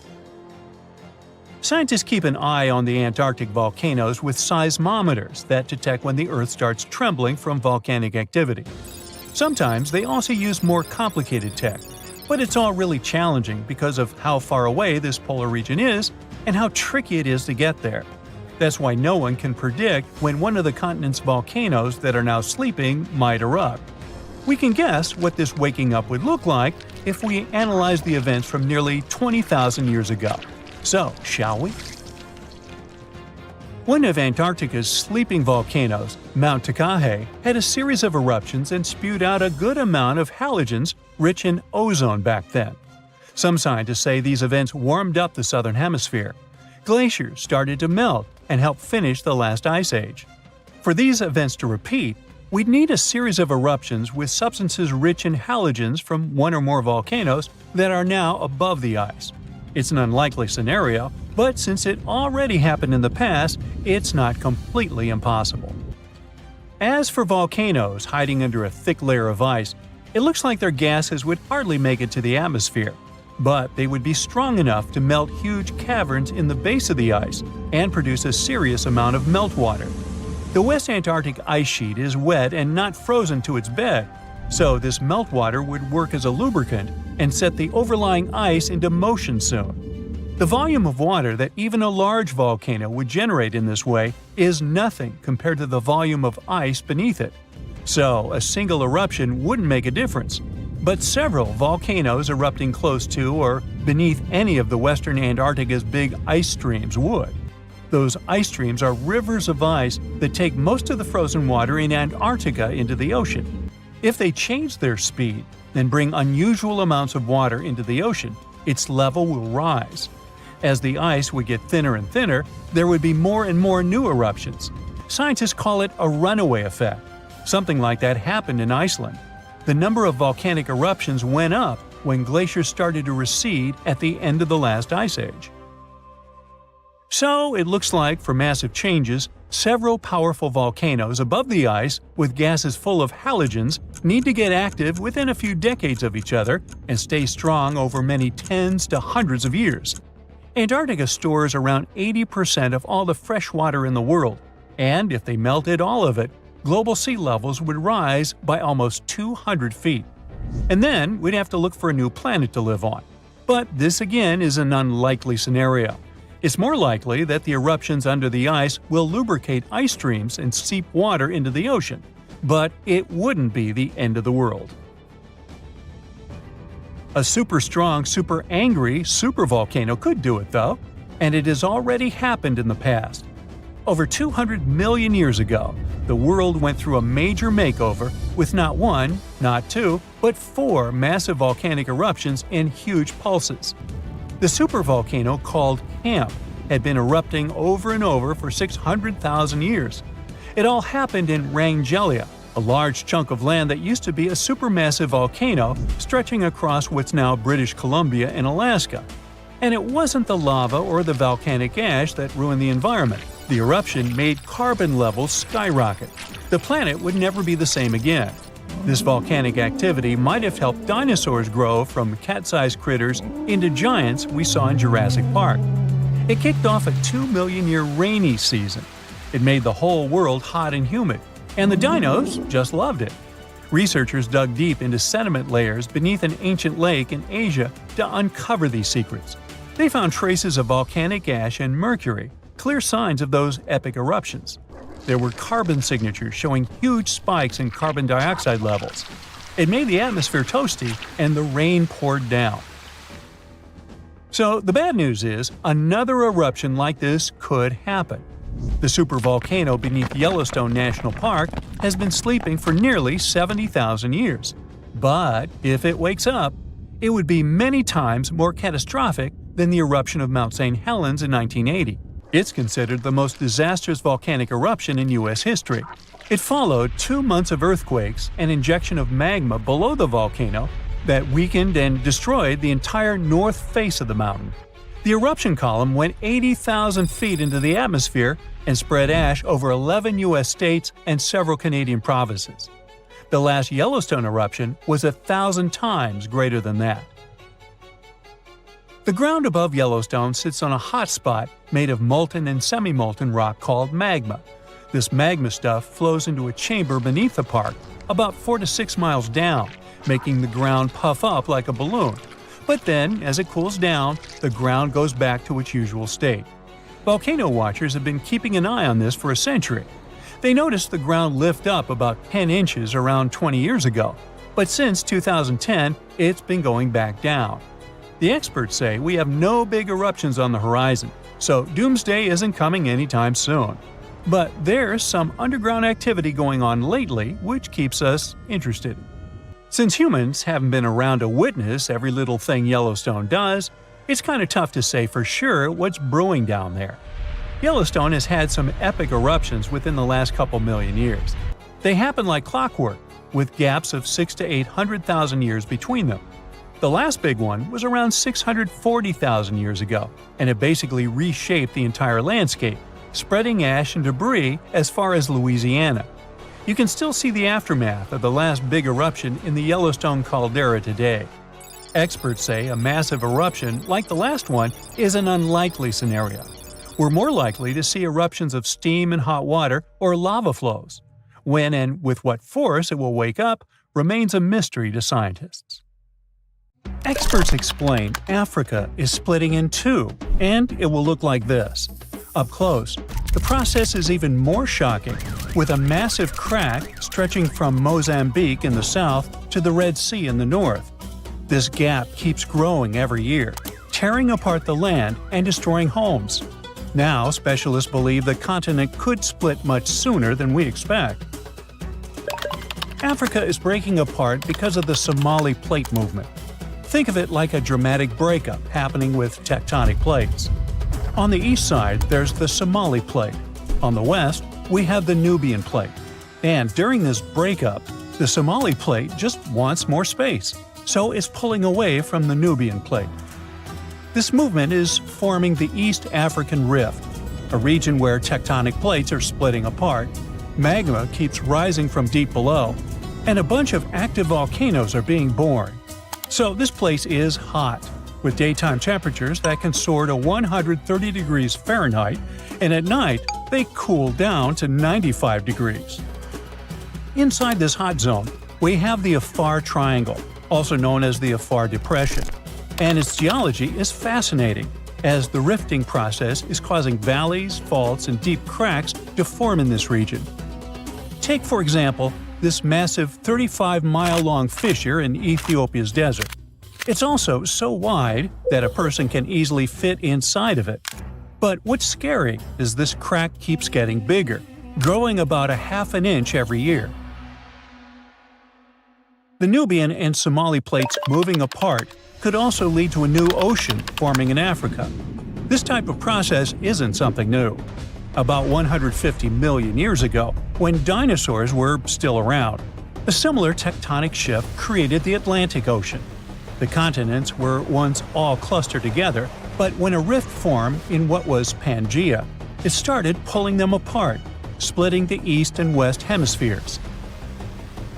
So, a similar thing is happening with this gap in Africa. At some point, experts say the waters of the Indian Ocean might flood the East African Rift Valley, eventually creating a sixth ocean. Now, it's a pity you won't be able to swim in its waters during your lifetime, though. According to geophysicist Ken McDonald, who specializes in tectonic faults, this dramatic rupture could happen in 1 to 5 million years. Trust me, that's considered fast in geologic terms, and way sooner than most experts thought. Now, even though you won't get to watch Africa breaking apart, people there will still see and feel the signs. They might experience intense volcanic eruptions and strong earthquakes as this process slowly unfolds. One example is related to that scary crack in Ethiopia's desert we mentioned earlier. The fissure was created in 2005, after the area was hit by 2 volcanic eruptions and 163 earthquakes, each with a magnitude greater than 3.9. A crack this deep and long on Earth usually takes centuries to form, but in this case, it unfolded in just a matter of days. That's how powerful this event is. In fact, this kind of intense seismic activity can speed up the African splitting process, and that's why it's so hard to predict the exact time frame for the event. What we know is that people are already calling this new land the Nubian continent. If the predictions are right, it will include Somalia, Kenya, Tanzania, and part of Ethiopia. That's exciting and concerning at the same time. As new coastlines emerge, countries will need to make major adjustments when it comes to infrastructure and land management. They might lose a lot of roads, houses, and other constructions currently located near or right in the East African Rift. In Kenya, for example, the fissures tore apart a busy road, and authorities desperately tried to fill the gap with rocks and cement. In another case, an old woman was sitting and eating with her family when her house suddenly split down the middle. Recently, earthquakes that happened near Ethiopia's Afar region demolished 37 schools and forced about 5,000 students to leave their classrooms. Unfortunately, stories like this could become more common over the next few years. But there is a positive side to all this. Countries located in the middle of Africa, like Zambia and Uganda, could gain coastlines, and that might be great for them. Having a coast means they would get access to new trade routes, opening fresh economic opportunities. Plus, think about the tourism boom. With all those newly formed paradisical beaches, these countries could become the next big gateway spot for travelers. The local ecosystem in this newly created ocean will change as well, and new marine species may emerge. So, let's look. This is the path where the rift is most advanced right now. I mean, we expect this is where Africa will eventually get separated. But things could get a little more complicated. Some time ago, Michael Daly, a geologist at the University of Oxford, suggested that this rift could extend further west. And some new evidence backs up his theory, pointing out that the crack could extend south through Botswana's heartland into South Africa, and west through Namibia, all the way to the Atlantic Ocean. If these fractures widened into deep cracks, the ocean might come in and fill the gaps. Experts say Africa could split so much that it becomes an archipelago. But then again, we won't see that happening. It will take tens of millions of years for this to play out. We already know that Africa is at risk of breaking into a bunch of huge islands or small continents. The news isn't great for Madagascar either, as the world's fourth largest island could end up being split in half. But can the opposite process happen? I mean, can new land appear as the Nubian and Somali plates move apart? Well, as these tectonic plates get away from each other, the magma from the Earth's mantle might rise to the surface, and when it cools, it solidifies into new land. That's how other places in the world emerged, like Iceland and the Azores. So, yeah, the same process could happen in the East African Rift, and over the long term, it is possible that the rift could create new islands. For now, all we can say is that the geology of the Afar Depression is unique. It is the most active rift system on our planet. And when I say rift system, I mean a zone where tectonic plates are pulling apart. This region brings together all kinds of events, from faults in the Earth's crust to volcanic zones to the potential formation of a sixth ocean. For experts, it's like studying the evolution of rifts up close. And since it is such an active volcanic area, it also has enormous potential for tapping into geothermal energy, that is, using heat from inside the Earth to generate electricity. 2 geothermal power plants are already producing energy in Ethiopia, one in the Ethiopian Rift Valley and the other in the Afar. Now, geologists are exploring new potential spots. When we look at that deep crack in the ground, we know it's caused by tectonic plate movement. There's no mystery there. But what we still don't fully understand is why the cracks happen exactly where they do. For example, a crack that opened up in Botswana appeared after a magnitude 6.5 earthquake back in 2017. But the epicenter wasn't in the rift zone, where the plates are moving like we would expect.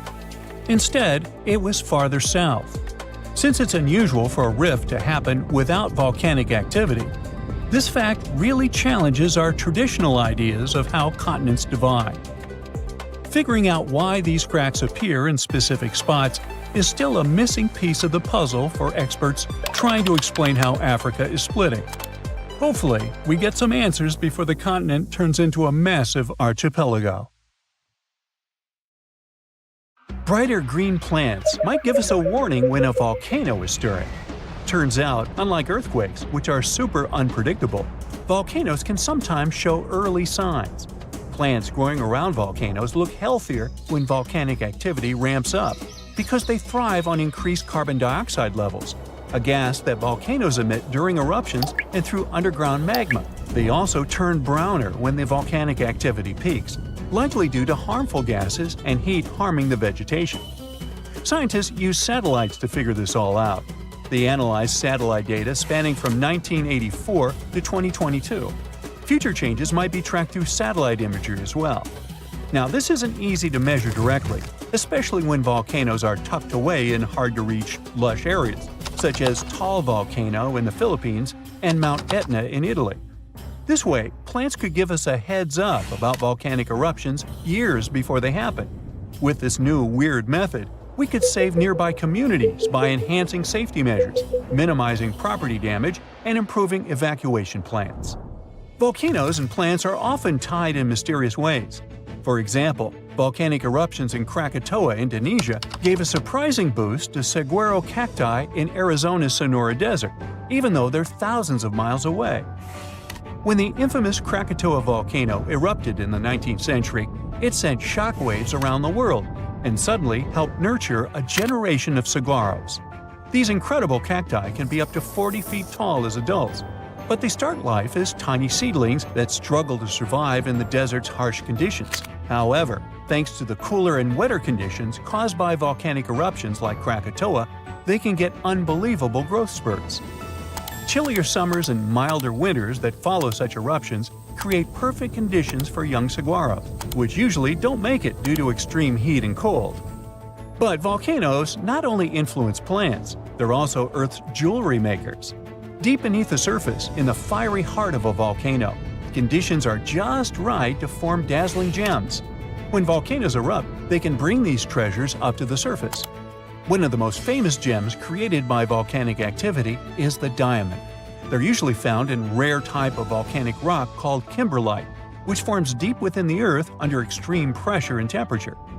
Millions of years ago, kimberlite eruptions, small but powerful volcanic events, hauled diamonds from deep within the Earth. This created sources for many of today's diamond mines. Now, these eruptions didn't happen just anywhere, but originated from the stable hearts of continents, known as cratons. They were bursting forth from as deep as 75 miles underground. Fueled by a mix of carbon dioxide and water, they were like natural rockets, blasting through the Earth to form carrot-shaped channels filled with diamond-laden rocks. Recently, scientists have delved into why these eruptions happen. They suggested that the breakup of ancient supercontinents like Pangaea disrupted the mantle's flow underneath, triggering these spectacular kimberlite eruptions. When a volcano that hosts kimberlite erupts, it can propel these precious stones toward the surface, where we eventually find them. There are other gems that can be found in solidified lava, like peridot, a bright green stone that forms in the molten rock of the upper mantle and is brought to the surface by volcanic activity. There's also obsidian, a shiny glass-like rock that forms when lava cools rapidly. And then there are some insane rocks, like the ones that can hold water in them, even in lava. The deeper we dive in volcanoes, the rarer are the gems we can find. If we dive into the thick layer known as the mantle, we might find olivine, a resilient, pretty green mineral that makes up about half of this layer. It loves high temperatures and happily forms in lava, eventually crystallizing into the igneous rocks we find scattered across the Earth's surface thanks to volcanic eruptions. As olivine cools, it starts to crystallize. Sometimes these crystals are tiny, but other times they grow large and can be polished into beautiful gemstones used in jewelry or industrial processes like metal casing. But as we venture deeper, about 250 miles down, olivine undergoes a fascinating transformation. Here we encountered the layer that's called the transition zone. In the transition zone, the pressure is intense and the heat is on the rise. In this place, olivine morphs into exotic materials like wadleysite and ringwoodite. They show a lovely blue-green hue and a glossy sheen. While they're too rare and small for jewelry, they have a unique ability to hold water within their structures, not as droplets, but as hydrogen and oxygen components, making up to 3% of their volume. Later, it turned out that the transition zone is not just a pressure cooker for minerals, it's a giant sponge, holding a vast underground water reservoir. This was a groundbreaking discovery. You get the pun? This hidden water doesn't form an ocean as we know it, but suggests vast amounts of water are stored deep within the Earth. Volcanoes can help us learn more about life not only on our planet, but on others as well. In the fiery heart of Costa Rica's Poas volcano lies Laguna Caliente. This hydrothermal crater lake is among the most brutal environments on Earth. We've got a whole bunch here: scalding temperatures, toxic minerals, and water so acidic it can corrode metal. But despite all that, there's a few tough microorganisms that manage to thrive in these conditions. And this remarkable survival has caught the attention of scientists because it might just hold clues about life on Mars. Scientists are studying these extreme microbes. Turns out they've developed a myriad of genetic adaptations to withstand their harsh surroundings. They have genes that help them process everything, from sulfur and iron to carbon and bioplastic granules. All these things could be crucial in environments as challenging as Mars. NASA's Perseverance rover is currently exploring the crater rim of Jezero crater on Mars.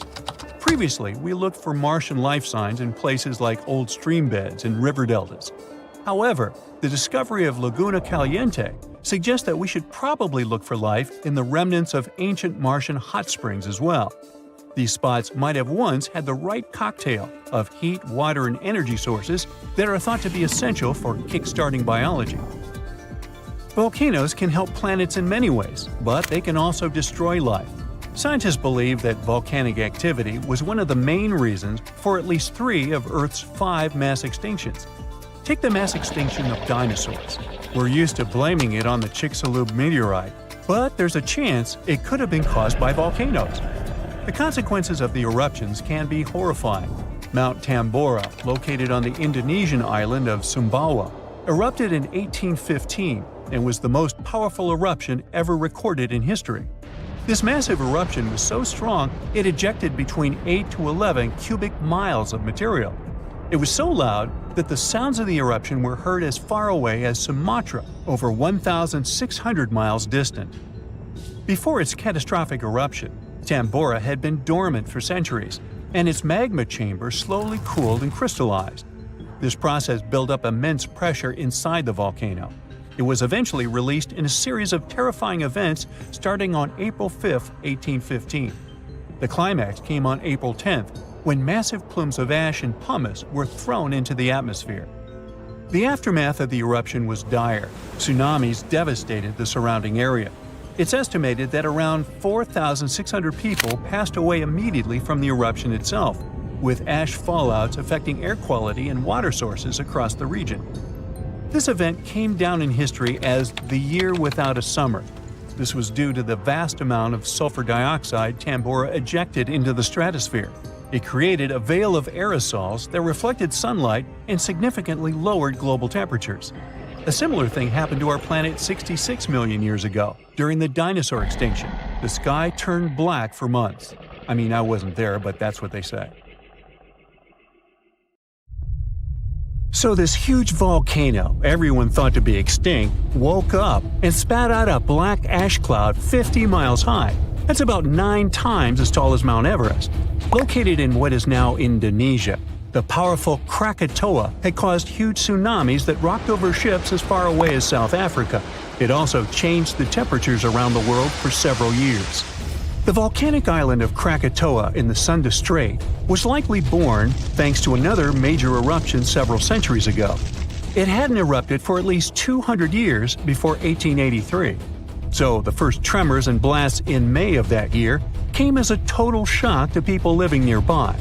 Then ships sailing through the busy water passage started reporting clouds of ash above the volcano. It went quiet again for a while, but they could still see ash above it. The eruption culminated at the end of August. It was so powerful that it shattered the island into fragments. Witnesses heard the sound produced by it in Australia, around 3,000 miles away. They described the noise as the roar of heavy cannons. Some say it was the loudest sound ever heard. During the next 5 days, the pressure wave from the eruption traveled around the globe 3.5 times and was seen on barographs on different continents. Hot avalanches of ash spread down the volcano as far as 25 miles away at crazy speeds. They ruined the surrounding islands and took 36,000 lives. Tens of thousands more drowned in tsunamis that happened after the volcano had collapsed into the caldera. Over 100 coastal villages on Java and Sumatra were completely wiped out. All this made the waking up of Krakatoa one of the most devastating in the entire recorded history. The Earth's crust is like a giant puzzle made up of massive pieces known as tectonic plates.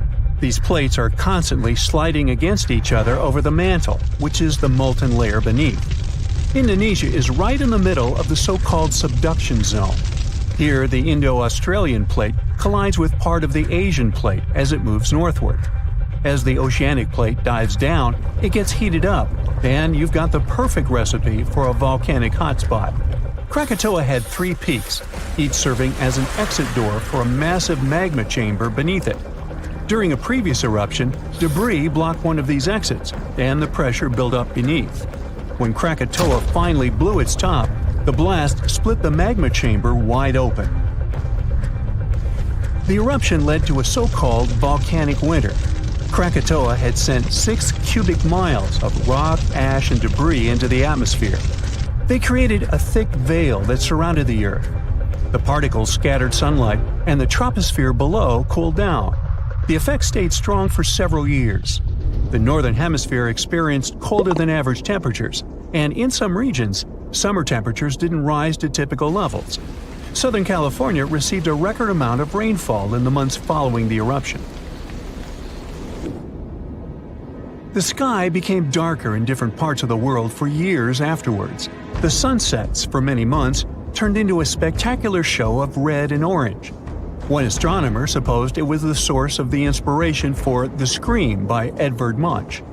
The painting shows exactly what the sky over Norway looked like after the eruption. It also produced a rare type of halo called Bishop's Ring and a volcanic purple light at night. For several years after Krakatoa had blown up, the moon looked blue and sometimes green. That's because some ash clouds were full of particles large enough to scatter red light, only letting other colors pass. Someone even witnessed lavender sun and night-shining clouds. Krakatoa became the first scientifically well-recorded and studied eruption of a volcano. Between the moments the first clouds of ash were seen by a ship passing by and the disastrous eruption, scientists managed to organize geological expeditions. They studied the volcano and gathered samples of volcanic rocks. It became useful for understanding volcanic activity.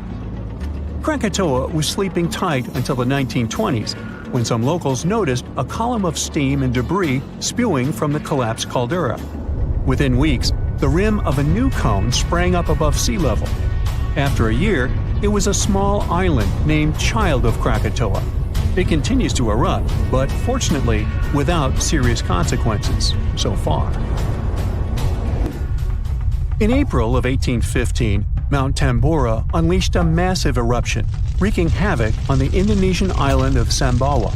It destroyed homes and claimed 10,000 lives. Another 80,000 perished because of diseases that spread in the aftermath. The following went in history as the year without a summer. Cold, wet conditions wrapped Europe and North America in an unexpected chill. It became the coldest in at least 250 years. In the summer of that year, the temperatures dropped the most. Crops didn't grow, livestock didn't survive, and famine took over Western Europe and North America. New England had snow and terrible frost in the summer months. Food prices went up. Oats for horses became a luxury. Some people say it even inspired the invention of the bicycle in 1817. Scientists used early data and climate models to see if it was all because of the Tambora eruption. They compared the data to similar years. They showed that precipitation was around the same, but the temperatures were much warmer. When they introduced the volcano into the scenario, they got the exact data for the year without summer. They say that a powerful volcanic eruption like that one increases the likelihood of extreme cold by up to 100 times. The explosion of the Toba supervolcano on the island of Sumatra around 74,000 years ago became the Earth's largest volcanic eruption in 28 million years. Parts of Indonesia, India, and a slice of the Indian Ocean got a cozy blanket made up of 6 inches of volcanic debris. It spat out a volume of rock comparable to almost 3 million Empire State Buildings. The crater it had left behind is still seen from space. All the ash and volcanic gases that sprang into the atmosphere because of the eruption partially blocked the sunlight. A severe volcanic winter began and lasted for 6 to 10 years. Some anthropologists see a connection between the Toba eruption and how limited modern humans are when it comes to genetic variety. Around 74,000 years ago, exactly when the Toba erupted, there was a population nosedive. That's why all modern humans trace their roots back to a tiny group of survivors. The Toba catastrophe theory proposes that most early humans in Europe and Asia didn't make it through the post-eruption climate chaos. Instead, a lucky, genetically limited bunch found their safe haven in Africa. But archaeological and paleoclimate records disagree with this theory. Benjamin Black from Rutgers University and his team set out to crack the code and discovered a hidden paradox. Maybe we were peering through the wrong climate lens. They ran 42 different climate model simulations, varying the magnitude of volcanic emissions, time of year of the eruption, background climate state, and eruption column height to see what climate disruptions the Toba eruption might have caused. There was a significant drop in temperatures in the northern hemisphere in the first year after the event, up to 18 degrees Fahrenheit. The southern hemisphere, where the early humans were settling, didn't go through a rough cooling that could have affected them all. The most significant eruptions that can seriously change the world's climatic patterns come from supervolcanoes like Yellowstone or Mount Toba. Luckily, these erupt very rarely, about every 100,000 years or more. Still, climate scientists study volcanic eruptions to understand and explain short periods of cooling in the history of our planet. Every few decades or so, a volcanic eruption lets out a substantial number of particles and gases. Some of them will block enough sunlight to start a brief global cooling period. Nothing like the real volcanic winter, but still felt across the globe. The last time this volcano erupted was about 500 years ago, but recently, small tremors have grown really frequent, to such an extent that scientists have been recording more than 1,000 a month. I'm talking about the Campi Flegrei supervolcano in Italy. At one point, just a few weeks ago, the area was rattled by a 4.4 magnitude earthquake with 150 tremors in just one night. It was the strongest earthquake in over 40 years. A lot of locals spent the night in their cars, but in the morning, the shakes were followed by another earthquake, a bit weaker with a magnitude of 3.6. So, is Italy in danger? Well, the quake itself wasn't big enough to cause serious damage, but it evoked a lot of panic. At the moment, local authorities are working on grandiose emergency plans. If worse comes to worse, they'll have to evacuate hundreds of thousands of people. One of the reasons is the proximity of this area to Naples with more than 3 million inhabitants. At the moment, they're even considering an option of paying people to leave their homes. Right now, schools remain closed in the Campi Flegrei area. The authorities are allocating more than 500 million euros to ensure the safety of buildings and constructions in the area. A yellow alert is still in place in the region where 80,000 people live. There's the so-called red zone, which is the most dangerous area.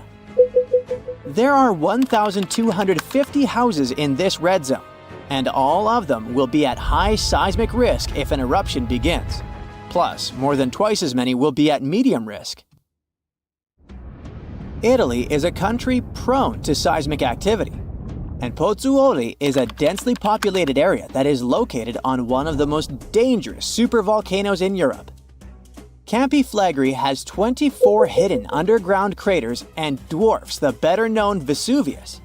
Yes, the very volcano that wiped the ancient Roman city of Pompeii off the face of the earth in 79 CE. This city thrived near the base of Mount Vesuvius at the Bay of Naples. In the time of the early Roman Empire, 20,000 people lived in Pompeii. They were merchants, manufacturers, farmers, and others. The soil in the region was rich and fertile, so there were lots of orchards and vineyards. Strangely, no one knew that this black earth was the legacy of an earlier eruption of Mount Vesuvius. The area was a favorite summer destination for rich Romans.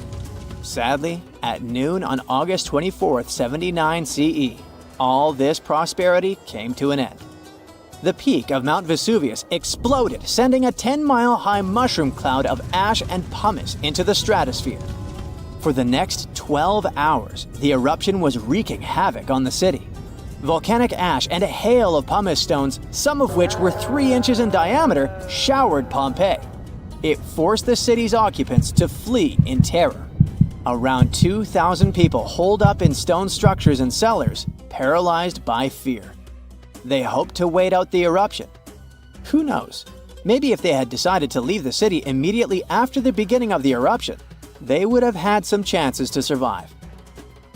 A westerly wind protected the city from the first stages of the eruption. But soon, a giant cloud of hot ash and gas rushed down the western slope of Vesuvius. It engulfed the city, burning everything in its way.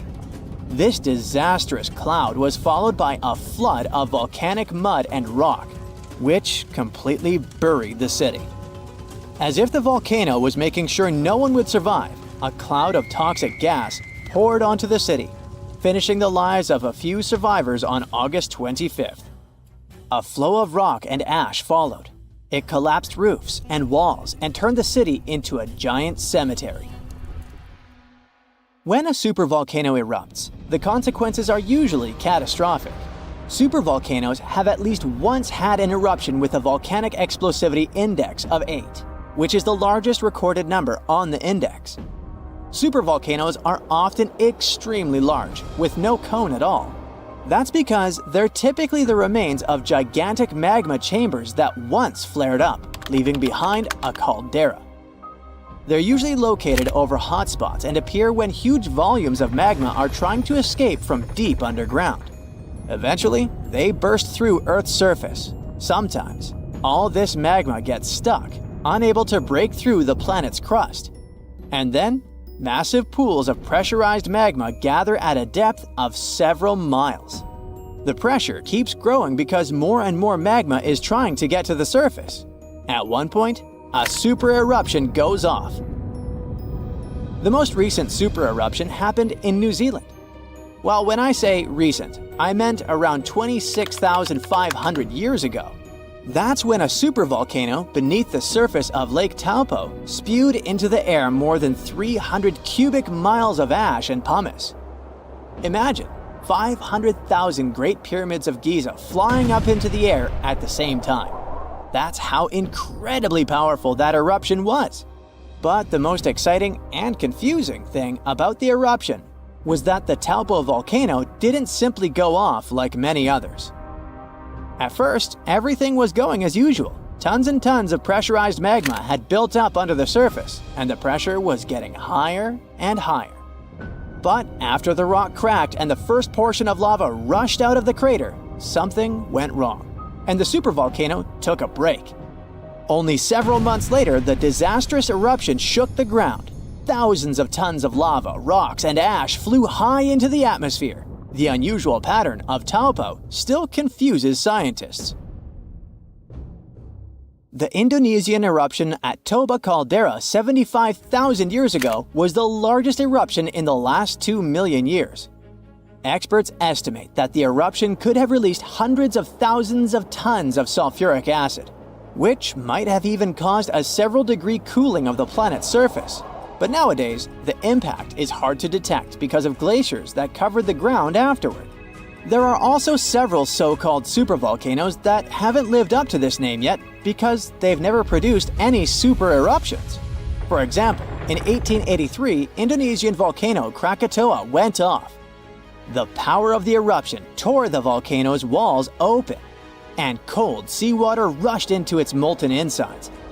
The difference in temperatures made the volcano blow up with a deafening boom.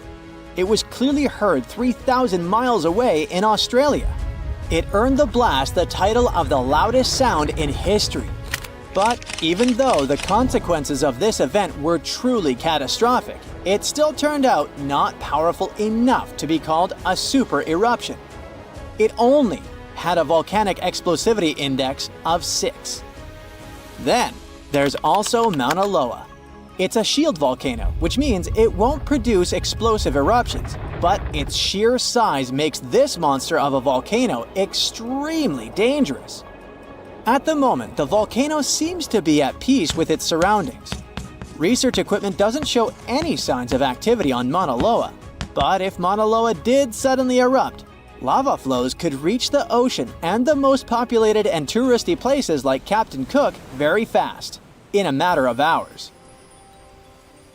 The last time the volcano erupted, lava got as far as the outskirts of Hilo on the other side of the island. That's where the University of Hawaii is located. Luckily, people had a few weeks' warning to get ready for the disaster. Over its recorded history, Mauna Loa has been erupting pretty regularly, almost every 6 years. On the bright side, big island volcanoes including Mauna Loa aren't really very volatile. That's because they're shield volcanoes. These volcanoes got such a name because they aren't really very high and resemble a warrior's shield placed flat on the ground. Shield volcanoes are formed by very fluid lava. It travels way farther and forms much thinner flows than the lava erupted from a stratovolcano, which is conically shaped and tall, like the infamous Krakatoa in Indonesia. So, if Mauna Loa erupts, there probably won't be ash clouds or tons of debris. The most dangerous thing will be lava. Since Mauna Loa is a shield volcano, its lava is extremely fluid and voluminous, which allows it to flow far and fast. One of the few places you haven't traveled to yet is a volcano. It's an opening in the Earth's crust through which hot gases, molten rock, and other stuff get to the surface of the planet. But which one should you choose? There are different kinds of them. For example, shield volcanoes are built almost entirely of solidified lava flows, or lava domes formed by small masses of lava that are too thick to travel great distances. You can also pick a cinder cone. It's the simplest kind of volcano out there. It's built from blobs of almost solid lava that erupts from a single vent. This lava is ejected into the air with great force. Then it breaks into tiny fragments that become solid and fall back as cinders. With time, they form an oval or circular cone around the vent. Such cones rarely rise more than 1,000 feet. But what if you choose something even more impressive? How about traveling down a stratovolcano? Huge, steep-sided, and powerful. Once you've made your choice, you also decide to opt for an active volcano that is erupting at this very moment. What you're observing now is called a glowing avalanche. The volcano has just erupted a huge portion of lava, which has created a pyroclastic flow. Its temperature can reach an insane 1,300 degrees Fahrenheit. You see how this flow gets formed from rock fragments and surges down the flank of the volcano at a speed of several hundred miles per hour. Ash is raining down on Earth like grayish, powdery snow. Volcanic ash consists of tiny particles of pulverized rock, volcanic glass, and minerals. When the ash gets mixed with the water from mountain streams and rivers, raging mud flows appear. Despite how scary it all looks, you get closer. Good thing you're wearing a protective suit that can withstand any temperature. The nearer you get, the more fumaroles you spot. These are holes and cracks at the base of the volcano and in its slopes.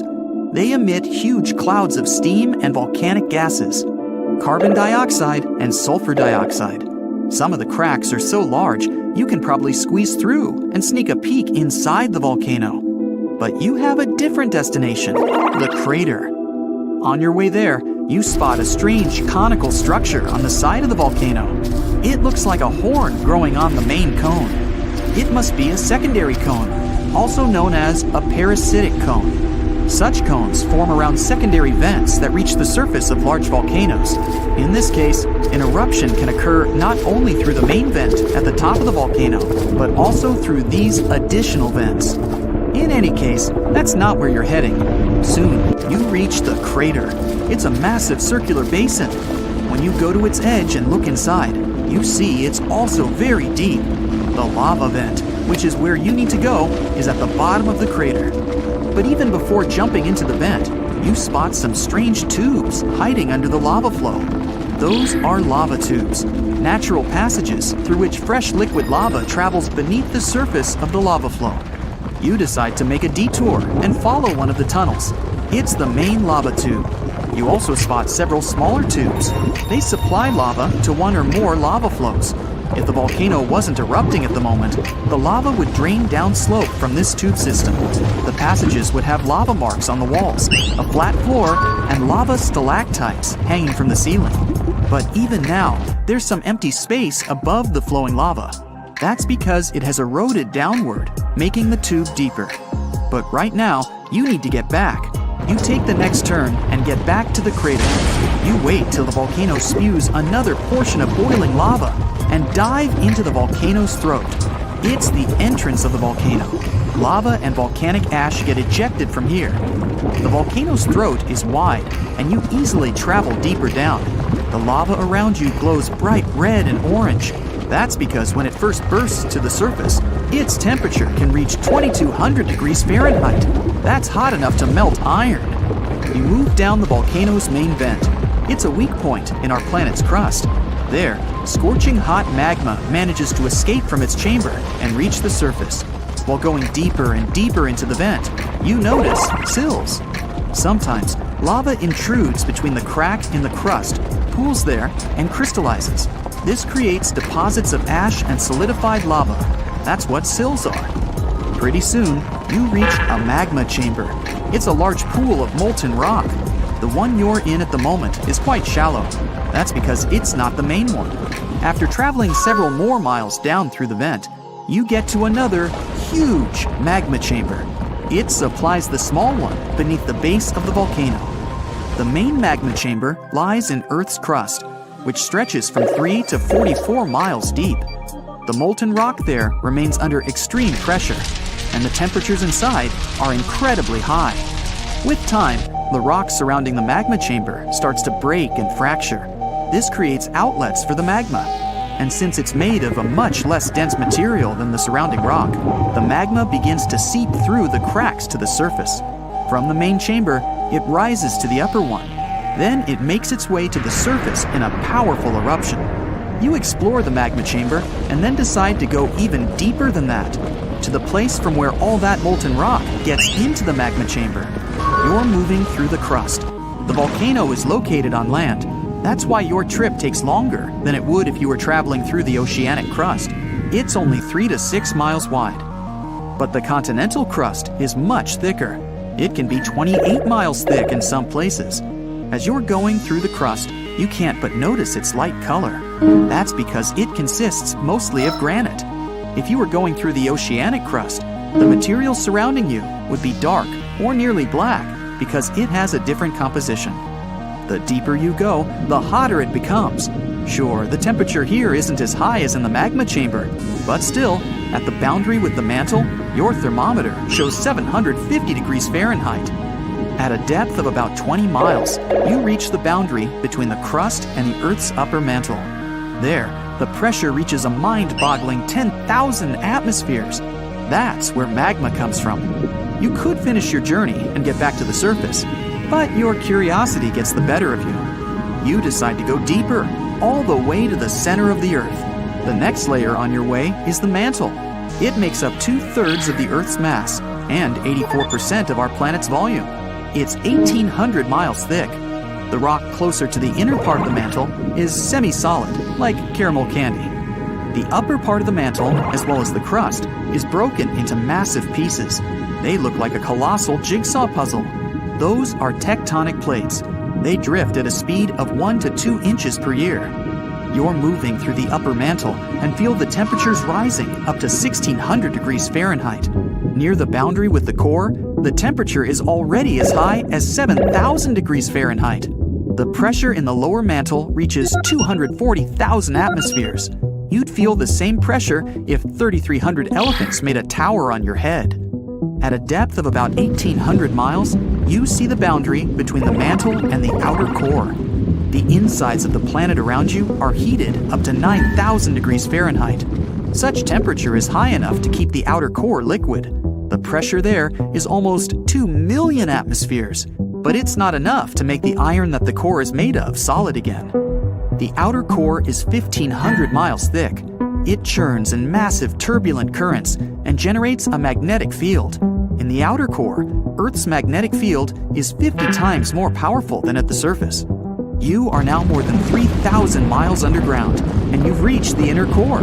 It's a solid metal sphere, around 1,500 miles across. The inner core is immensely dense and spins faster than the rest of the planet. The temperature there is as high as on the surface of the sun, 9,800 degrees Fahrenheit. And the pressure inside the inner core is 3 million times greater than on the surface. It took about 500 million years for the inner core to form, which means it's younger than some parts of the crust. Fraser Island sits off the coast of sunny Queensland, Australia. But don't fall for its beauty. It's home to the most dangerous beach in the world. There's nowhere on the island to seek medical attention. If you do run into danger, you're on your own. Dingo attacks are super common here. If you don't know what a dingo is, it looks like an adorable dog. But beware, this wild breed is extremely dangerous. And the dingo's gnashing teeth aren't the only thing to be scared of. The seas around the island are swimming with great white sharks. There's jellyfish in the water too. Fraser Island is home to some of the world's most dangerous kinds, including the Portuguese bluebottle. One sting from its venomous tentacle is enough to take down an adult human. Even if you manage to avoid the creatures on the island, the sea itself is perilous. The waters are incredibly rough and have powerful riptides. These are strong currents that will pull you away from the shore.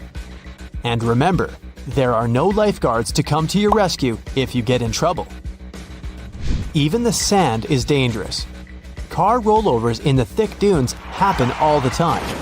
It's definitely best to swap your car for a dune buggy. Travelers also often drive down the dunes straight into the lakes below, but the lakes are incredibly shallow, which is not very safe. Fraser Island is also known for its beautiful lookout points, but you'll need to watch your step. You might feel on top of the world, but stay well away from the edges as jagged rocks and crashing waves line the shore below.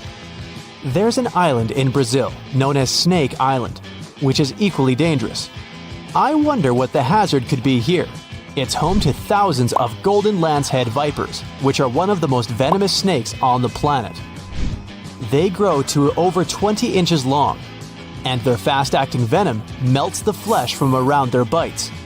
There are around 4,000 snakes on the tiny 106-acre isle. Snake Island has become so dangerous that the Brazilian authorities had to ban everyone from going there. For years, the only human inhabitants to brave the island were a lighthouse keeper and his family. But local legend says that one night a group of snakes crawled in through a window to attack, and the family was never seen again. Known as the gas mask town, the island of Miyake-jima is not one to visit in a hurry. It's home to a fiery, active volcano that has erupted several times over the past few years. There were several massive eruptions leading to the spread of a highly poisonous gas across the island. Residents are now required to carry gas masks at all times, and a terrifying alarm blares across the island whenever the poison levels get too high. The island is also in the middle of the Devil's Sea. Ships mysteriously vanish in the area, and experts have no idea why. The North Sentinel Island is home to a remote and unwelcoming tribe. They lived alone on the island without any modern technology or contact with the outside world for over 60,000 years. And that's just the way they like it. They've been known to fire arrows at anyone who attempts to enter the island. There are many stories of people visiting the island, and they are never seen again. It's not ghoulish ghosts or slithering snakes that you have to worry about on the Caribbean island of Saba. It's hurricanes. The tiny island has been hit by more severe hurricanes than anywhere in the world over the last 150 years.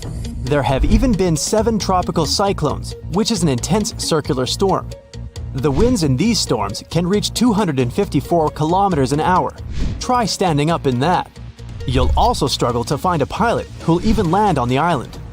It's incredibly dangerous not because of the winds, but because it's home to the shortest runway in the world. It's only 440 yards long.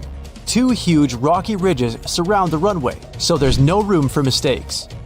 The Kilauea beaches of Hawaii used to be one of the most dangerous in the world.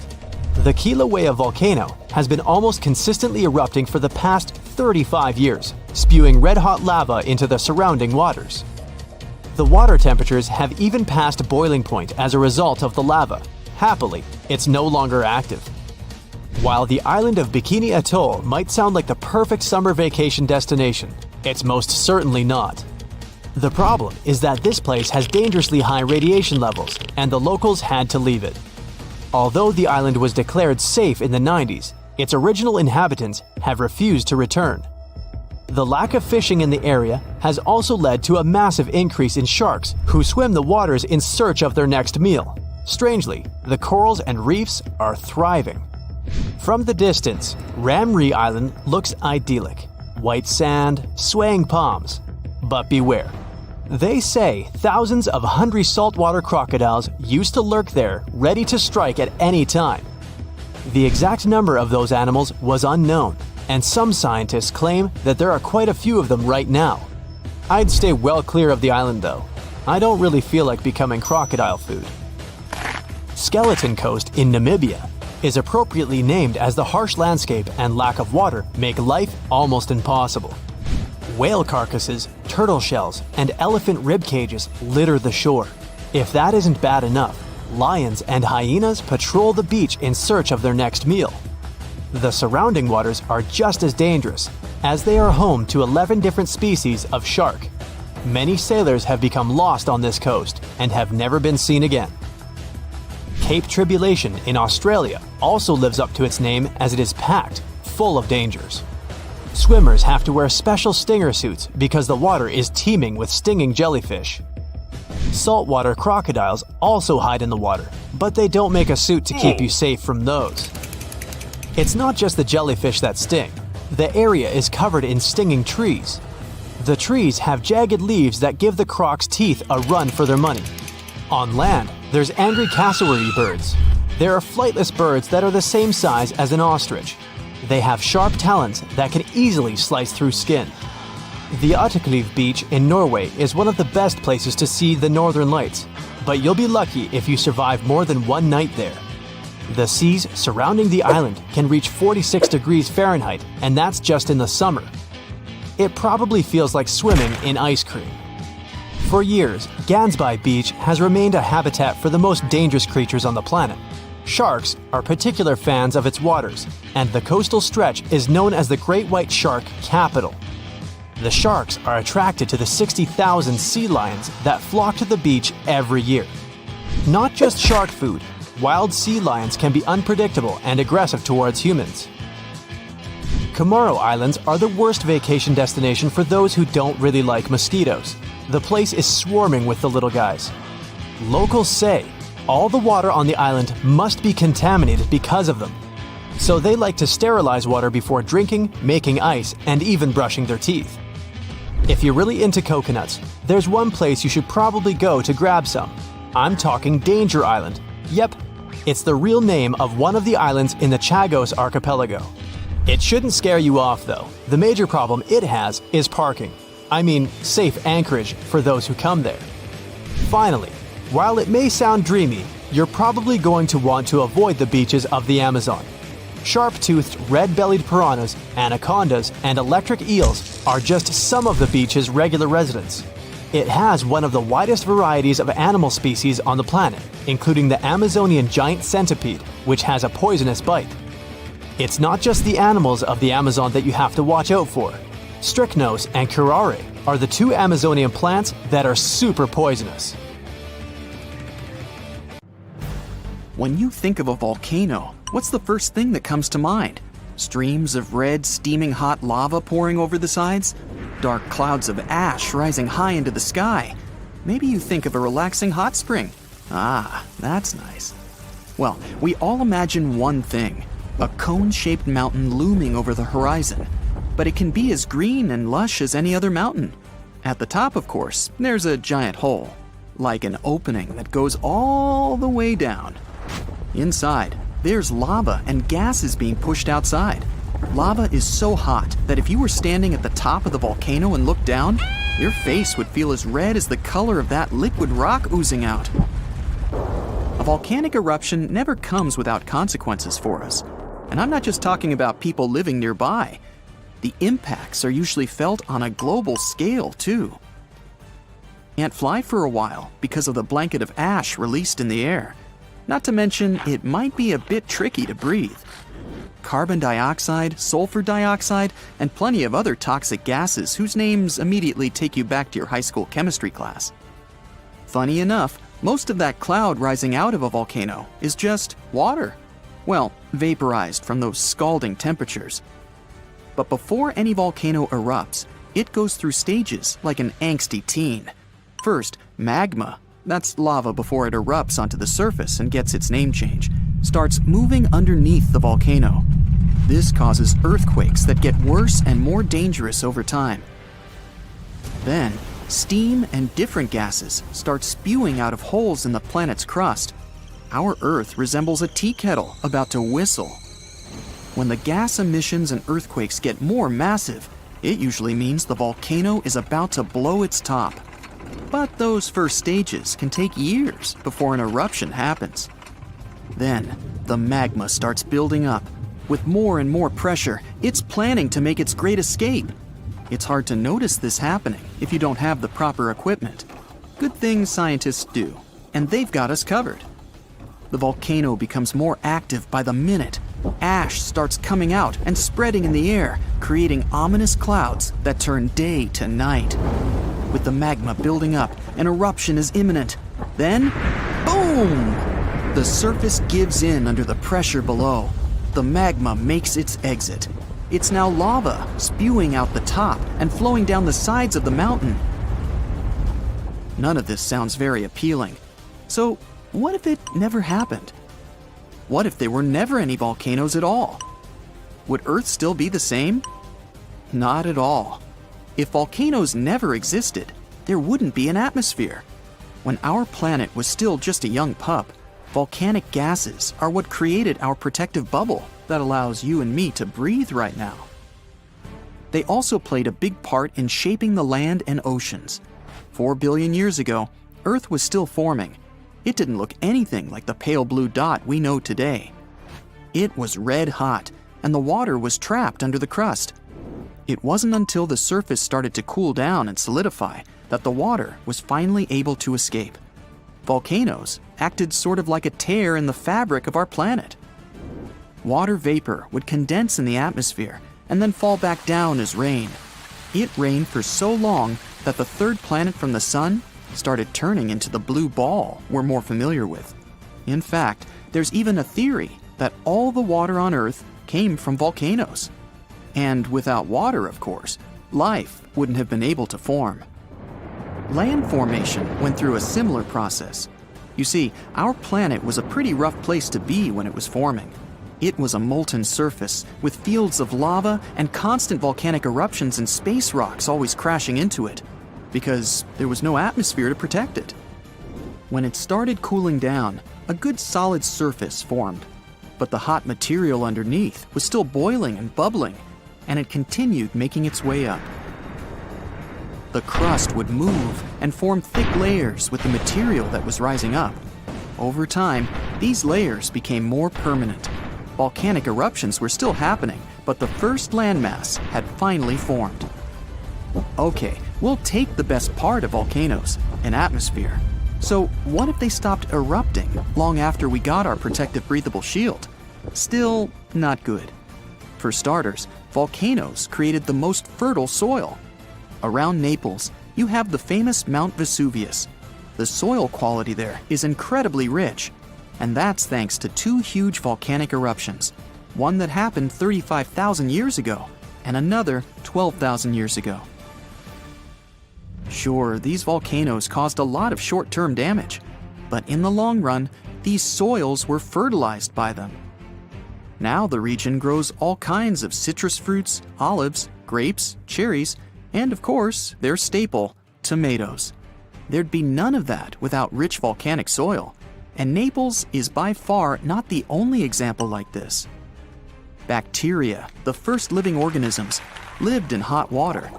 Scientists have discovered fossilized microorganisms older than 4 billion years. They thrived in hydrothermal vents. Those are fissures on the sea floor, and they're usually near volcanically active places. This means that without volcanoes, we wouldn't have land, water, or even the first life forms that, as the theory goes, would eventually evolve into all the creatures we have today. Could life have still developed on Earth without these explosive mountains? Doubtful. Okay, fair enough. We want our atmosphere and life. So let's say volcanoes stopped erupting today, after we already have all these benefits. Well, we're sort of already there, based on this story. At the start, there was only one continent, Pangaea. It was a supercontinent surrounded by one massive continuous superocean. Volcanic activity by this time had finally calmed down, and this meant all that energy would gather below the Earth's crust. Here's a little diagram. First, we have the Earth's inner core. Then there's the outer core. Next up, we have our convection currents. Magma is next in line. After that, the oceanic crust. And at the very top, we have our ocean and our continental crust. The reason Pangaea eventually broke up into the separate continents we have today is because of plate tectonics. It's not like the crust is all one solid piece. It's broken up into big chunks, or plates, that are always moving. And it's all still moving today. Yes, the land you're standing on right now is sort of surfing on that layer of convection currents. It's a slow process, so it's not like you can feel it. Pangaea didn't break apart all at once. It took tens of millions of years. When the plates move, they cause earthquakes and volcanic activity. They create mountains too. It's good for our planet as well, because the Earth gets to sort of renew its old crust. If there was no volcanic activity now, the pressure underneath the Earth's crust would keep building up. It'd get to a boiling point the continents couldn't handle anymore, and eventually, they'd start splitting into more numerous and smaller masses. Volcanoes are still useful to us till this day. For one, they cool our atmosphere. Their eruptions release sulfur gas. It combines with water in our atmosphere and cools it at its lowest level, which is where we live and breathe. There's also an excellent use for their heat. Geothermal power plants harness the energy coming from deep inside the Earth and turn its heat into steam. We then use that steam and turn it into electricity. This is the case for our friends in New Zealand and Iceland, since they live in places with high underground temperatures. Volcanic material can also be made into blocks for building stuff. It can be grounded down to make cement too. If we want, we can even search volcanoes for precious minerals like gold, copper, and sulfur. And who can forget about hot springs? Tourism to places like Yellowstone and Iceland wouldn't be the same without them. And who doesn't love a nice steamy dip in the ones safe for swimming? Oh yeah. In the end, volcanoes aren't so bad after all. Our beautiful Earth wouldn't be what it is without them. The ground shakes beneath you. The pictures rattle on the walls. You hear a rumble off in the distance. Then, boom, a deafening explosion. The shockwave blasts through the windows and sets off car alarms. You duck under the dining table for cover, but then you remember you live not far from a supervolcano in the middle of a tropical jungle. So, staying in one place isn't a good idea. The shaking finally halts. You take this chance to peek outside and see a giant cloud of smoke covering the sky. It's lunchtime, but you wouldn't know it. The sun is completely veiled and darkness falls. The power's out in the whole city. In this darkness, you see red molten lava shooting from the sky and spilling on the rim. You run outside along with dozens of your neighbors. Your priority right now? Find safe shelter and fast. You think about taking the car, but with everyone running on the road, that's a no-go. So you run on foot where the crowd is going. Supervolcanoes are in a league of their own when it comes to natural disasters. Surprisingly, it's not all about size or height.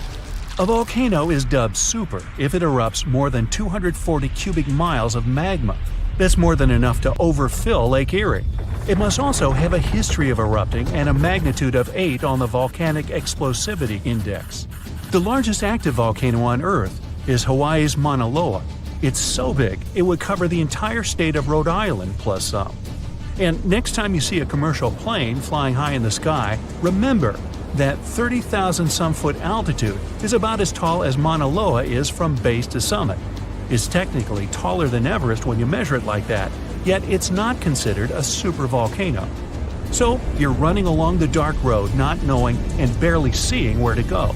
Then, all of a sudden, a massive flaming boulder smashes through the bridge in front of you. You and everyone else are now stranded on the side of the volcano as it's getting more chaotic each second. Most of the crowd disperses, finding their own ways to safety. You remember there's a way to the other side not many people know about, but you'll have to cross a raging river through the dense jungle. You calm what's left of the crowd, and everyone follows you to your secret getaway. You finally get out of the city limits and head into the jungle. With the sky already dark, the tall trees and thick leaves make it almost pitch black. Everyone gets out their phone flashlights to navigate through the dark path. You all need to stick together and make sure nobody gets lost. Suddenly, fiery rocks strike the trees not far from you. Everyone jolts and tries to rush ahead, but nowhere is safe when it's raining scalding fire all around. You and your group have to pick up the pace or else. Imagine a typical avalanche or mudslide, very dangerous situations on their own.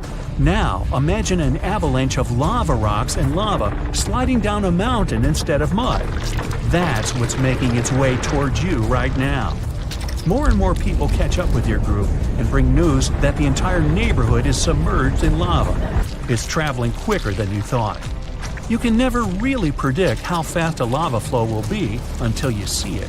It all depends on how thick it is and how steep the mountain slope. Lava can move slowly at about 20 feet a minute, a fraction of the average person's walking speed. Or it can flow as fast as 30 miles per hour, which even the fastest person on Earth can't outrun. But the lava isn't even the most dangerous problem. If you didn't have protection, the gases spewing from the eruption would fill your lungs, and those spread faster and further than the lava flow. Your eyes and throat would be itchy. You'd get a headache, dizziness, increased heart rate, difficulty breathing. The worst would be passing out from the lack of oxygen. Luckily, everyone managed to grab their gas masks before leaving their homes. You're now entering the treacherous terrain of the jungle and the danger zone. Everyone's phone batteries are giving out one by one, so your vision is even more limited. The terrain is tougher and you can't hear any sounds from the river. At this point, you're not even sure if you're going the right way. But your instincts tell you the deeper you go, the safer you'll be. The path is muddy, and the vines are hindering everyone's movements. That's when you hear something big running through the jungle. It's coming up on you fast. You can't see a thing until it's right up on you. A bear! And there goes a rhino. Wild cats, domestic cats, dogs, different creatures of all sizes and species. They all come running through the jungle right past you. You and your fellow humans aren't the only ones fleeing from the eruption. The rumbling is still going on. Before you know it, a shower of fire rocks strikes right behind you and ignites parts of the jungle. There's no going back. Everyone picks up and runs for it. You hear thunder in the distance. A flash of lightning lights up the dark sky. You think, finally, some rain to wash away this fiery nightmare. But that's not a regular storm brewing. These giant smoke clouds can mimic a thunderstorm under similar conditions. Your luck finally pays off. You hear the river straight ahead. You reach the bank and have to hop on some stones to get to the other side. You almost slip when someone from the group catches you just in time. Whew, that was too close. Not far down the river is a large waterfall leading straight to a shallow lake with sharp rocks at the bottom. The ash from the lava falls like snow, covering most of the trees and landing on the river. Ash is one of the most dangerous things about volcanic eruptions. You're soaked to the bone, but it's a lot better than ash and smoke. And then the rest of the group follow. The next thing you know, the river starts steaming as lava meets the bank and runs into the water. You try your best to speed things up. The lava can heat this water up to dangerous levels, and there are still people slowly crossing the river on the slippery rocks. Luckily, you manage to get everyone across. Well, almost everyone. You turn around and see someone's leg got caught between two rocks. The lava continues to pour into the river. You can feel the heat of the steam. You rush back to this person and try to pull them out. Their leg won't budge. Someone else from the group comes to help, and you're finally able to pull them out in the nick of time. You and everyone else, now exhausted from your trek, keep going as far as possible. That's when you see the main road that connects you to the broken bridge. There are others on the road that got out safely, and even some cars filling up with survivors and heading fast out of the area. The volcano is still spewing lava, and the entire city is flooded with it. What was once your town now looks like a giant burning lake. Planes and helicopters can't fly because of the smoke and ash, so don't count on an air rescue. You're still at risk even though you're on safer ground, so it's still too early to celebrate. Everyone continues to move away from the city. The further, the better. The ground continues to shake, but this time it's even more intense than before. Supervolcanoes are powerful enough to cause many earthquakes. But it's a good thing you're out in the open, far from the buildings and debris in the city. Now, back to reality. Rest assured that a volcanic eruption of this intensity won't happen for a very long time, as in millions of years. Besides, thanks to warning systems and humanity's preparation for such an event, it's extremely rare for even a regular volcano to do as much damage as it could. So, don't scratch Yellowstone off your travel list just yet. Kiev. You've been dreaming of getting here for years. Getting out your trusty camera, you start taking pictures of the cathedrals, aviation museum, and the Dnipro River, when, without warning, there's an enormous boom behind you. Turning around, you see something towering in the distance. It looks like a gigantic explosion. Uh-oh, time to leave fast. In June 2020, what the people of Kiev were looking at was an anvil cloud, a rare storm formation in the sky. Forming when strong air currents carry water vapor upwards, the air expands and spreads out as it hits the bottom of the stratosphere.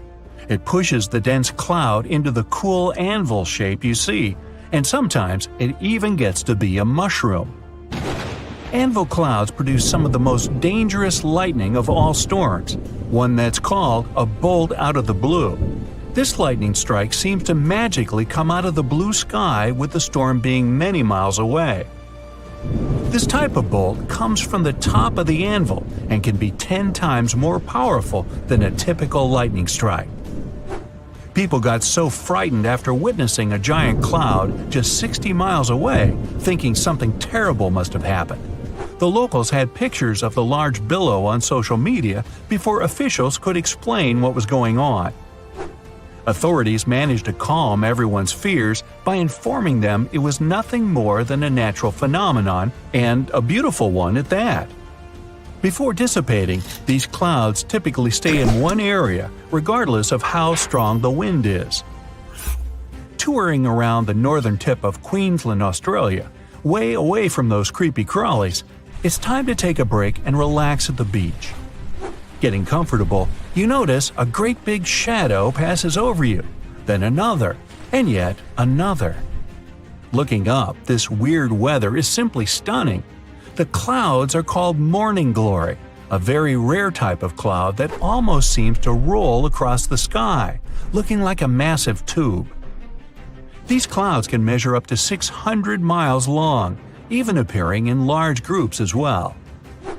This phenomenon is the result of an updraft pushing through the cloud, creating a rolling appearance, while moist cooler air at the back causes them to sink downward. Southern India between July and September 2001. People witnessed one of the strangest weather phenomenon in recorded history. The rain was red. What many would have thought to be a typical rainstorm left them shocked. The color was bright enough to stain clothes. There were other colors too, such as green, yellow, brown, and even black. In the middle of a monsoon, red rain started to fall, and did so periodically for several weeks. Researchers have found this unusual rain is stained either by dust or algae, so don't try to catch any on your tongue. Scientists aren't entirely sure how the algae got all the way up there. This does make events like this a little unsettling. Like to take a bubble bath to relax after an exhausting day, but taking too long to fill the bathtub? Problem solved. Head to any coastline after a big storm and take a dip. Foamy tides aren't native to any one place or location. They can be formed anywhere in the world. They're most likely to happen along rocky coastlines, like the coast of San Francisco, Northern Ireland, or the Mululaba, Australia. Each coast has differing conditions forming the sea foams. If you scoop up seawater into a glass and look at it closely, you'll see it's full of tiny particles. Many things like plants, chemicals, and lots of salt and minerals create the perfect formula for foam. When powerful currents and wind mix it all together, we get something that resembles a cappuccino top floating on top of the water. When freezing temperatures hit orchards in Michigan, all kinds of unusual things happen, like ghost apples. No, they're not going to scare you at all. But if you plan on sneaking away one winter to find one, be warned. Everything has to be perfect for this to occur, and it's going to be freezing cold. This is actually a rare weather phenomenon caused by having the apples freeze where they are with rain coating the fruit in a thin layer of ice. The apples then thaw and leak out like applesauce, leaving just the beautiful ice shell behind. The Catatumbo River in Venezuela might be the most electric place in the world, with nearly 300 storm days per year. The lightning storms are so consistent, they're predicted for 3 months in advance. During the wet season in October, you might see 30 lightning flashes in a single minute, a truly shocking experience. With each bolt having the energy to power a single light bulb for 6 months, the impressive display could power all of Venezuela forever. At sunset, strong winds flow around the 3 surrounding mountains, forming storm clouds over the water. As the water droplets of humid air collide with ice crystals from the cold air, it produces the static charges that cause the lightning storms nearly every night. If that wasn't bad enough, some storms have lightning above them as well. Try to take a picture of this one. Jellyfish lightning sprites are electrical discharges high in Earth's atmosphere. They're associated with powerful thunderstorms, but they have nothing to do with rain. These sprites occur 30 to 50 miles up in the sky, in the mesosphere. Artificial lights at night make it a lot harder to see this faint lightning. If you spot one, it'll look tiny, but can be well over 30 miles wide. The red sprites are a type of cold plasma discharge above a thundercloud. They're the balance of the lightning charges between the storm clouds and the ground below. Don't try to find this type of donut at your favorite bakery. It won't be there. Snow donuts are one of the rarest meteorological sights to see, with perfect weather conditions needed just to create them. Found in any snow-covered mountain area, like the Rocky Mountains, the wind, temperature, snow, ice, and moisture have to all work together for us to see these phenomenal rings. A thin layer of wet snow on the ground. Under that layer, ice or powdered snow. Then, a strong enough breeze to roll the donut down a hill, just like a snowball. Once it stops rolling, it can be the size of a baseball or as large as a car tire. It all depends on how strong the wind is. A newly formed snow donut won't stay around for very long, so hurry up with that camera. Watching the sunset over the horizon, the beautiful purples and pink overhead are nothing compared to the 3 suns you see in front of you. Wow, since when did Earth get 3 suns? These phantom stars sometimes appearing beside the sun are called sun dogs. Maybe they're called that because they're kind of dogging the actual sun? Sundogs often appear as colored areas of light at the same height above the horizon as the sun. They're mostly observed on a ring or halo, where ice crystals best reflect the light. There are also moon dogs that appear alongside the moon and are formed by lunar light passing through ice crystals, though these aren't seen nearly as much as their daytime partners. Taking photos in the wild, you finally found the perfect spot to take that dream shot. The crystal clear water, the pines, the mountains, and the flying saucer.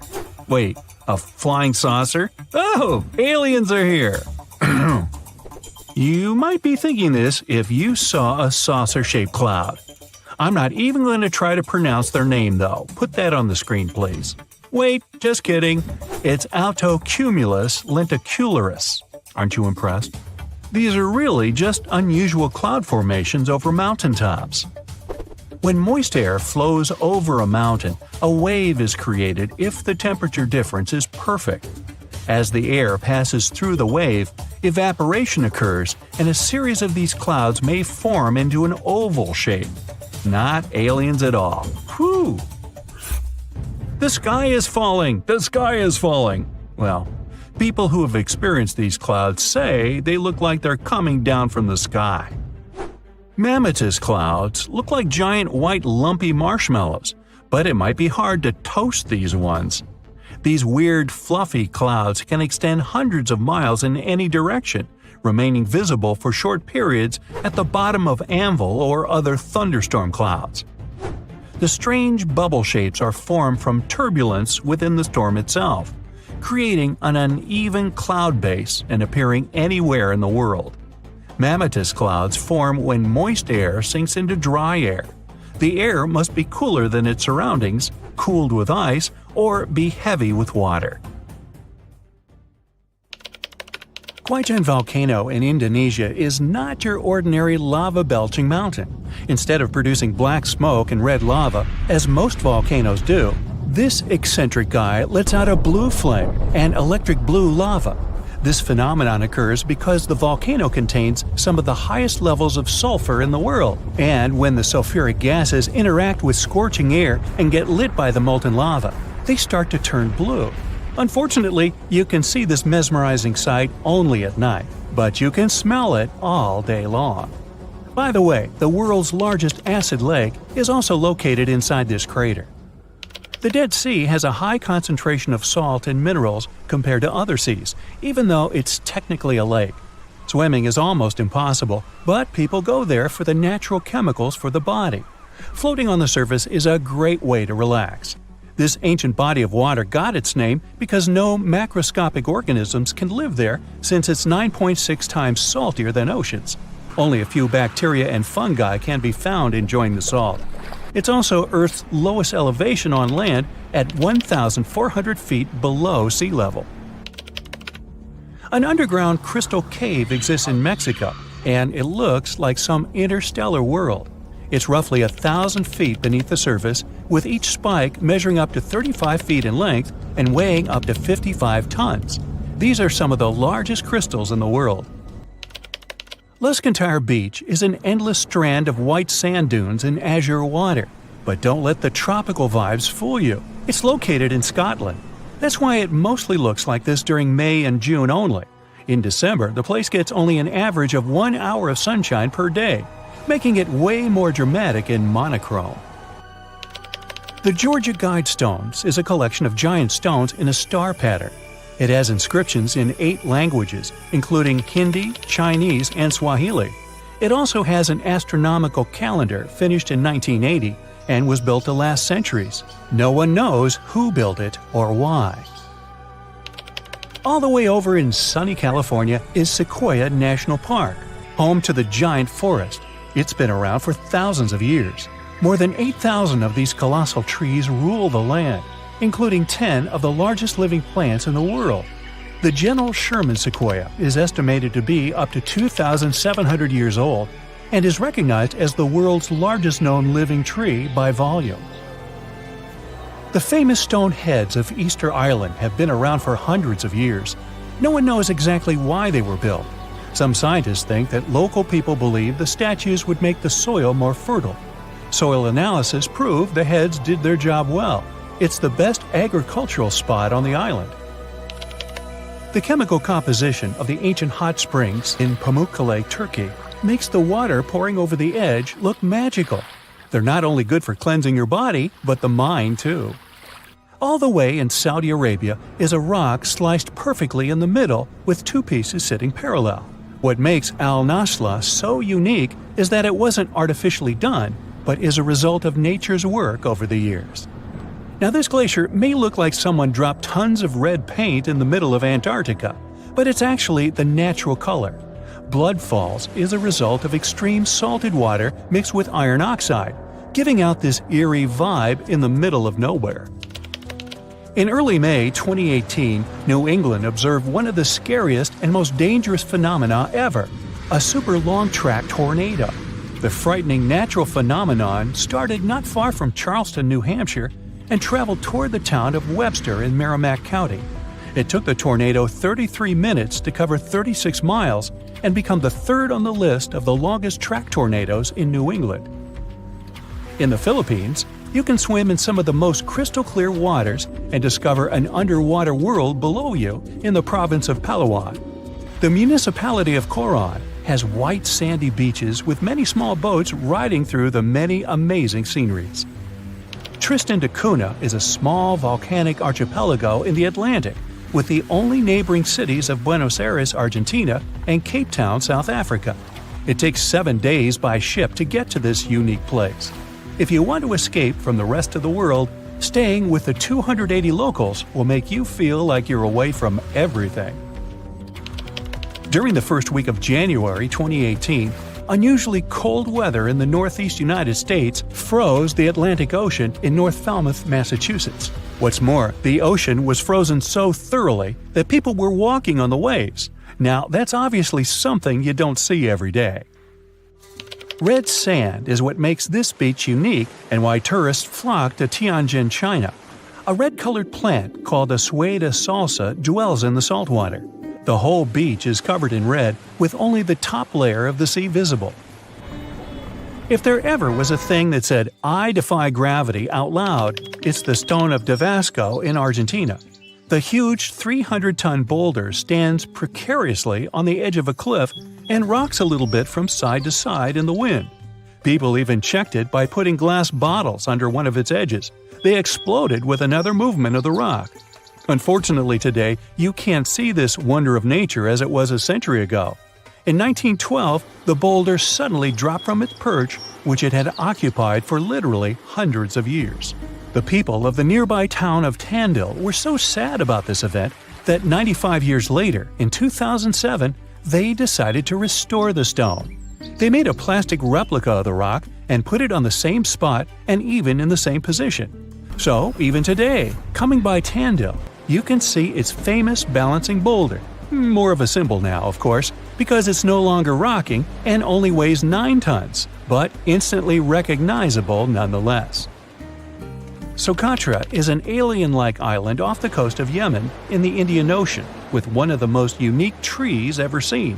It's called the dragon tree, and it can only be found on this amazing island. In 2008, it was labeled as a World Heritage Site. If you ever see a tight burning column of air, don't panic, it's not the end of the world. The creepy combination of whirlwind sounds and scorching inferno means that you have crossed paths with a fire tornado, also known as fire twister or fire whirl. This dangerous phenomenon occurs mostly during wildfires. These fires create a big area of super hot air just above the ground. When this scorching air gets mixed with the cooler air higher up, it results in a whirlwind that churns up burning debris and flames. The most powerful firenadoes can stretch hundreds of feet into the air. The House of Mystery in Gold Hill, Oregon, amazes its visitors with gravity-defying effects. You can't stand straight there, always leaning to the side and having to hold on to something for balance. Balls roll upwards. There's also a broom that stands perfectly still wherever you put it, unlike virtually everything else in the shack. The local Native American tribes called this place the Forbidden Ground, even before the house was built there, and they avoid approaching it. The owners of the shack, though, decided to turn it into an attraction, and they succeeded. They created an atmosphere of mystery around the place, and spread the news about it in newspapers and later on the internet, and voila! A perfect anomaly is made. In fact, it's no more than a curiosity, a human-made optical illusion that tricks your eyes and other senses.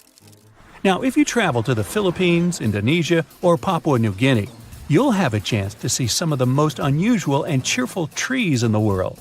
The trunk of the rainbow eucalyptus looks as if it had been painted orange, green, red, purple, yellow, brown, blue, hey, you name it. Some trees are so bright that they seem artificial.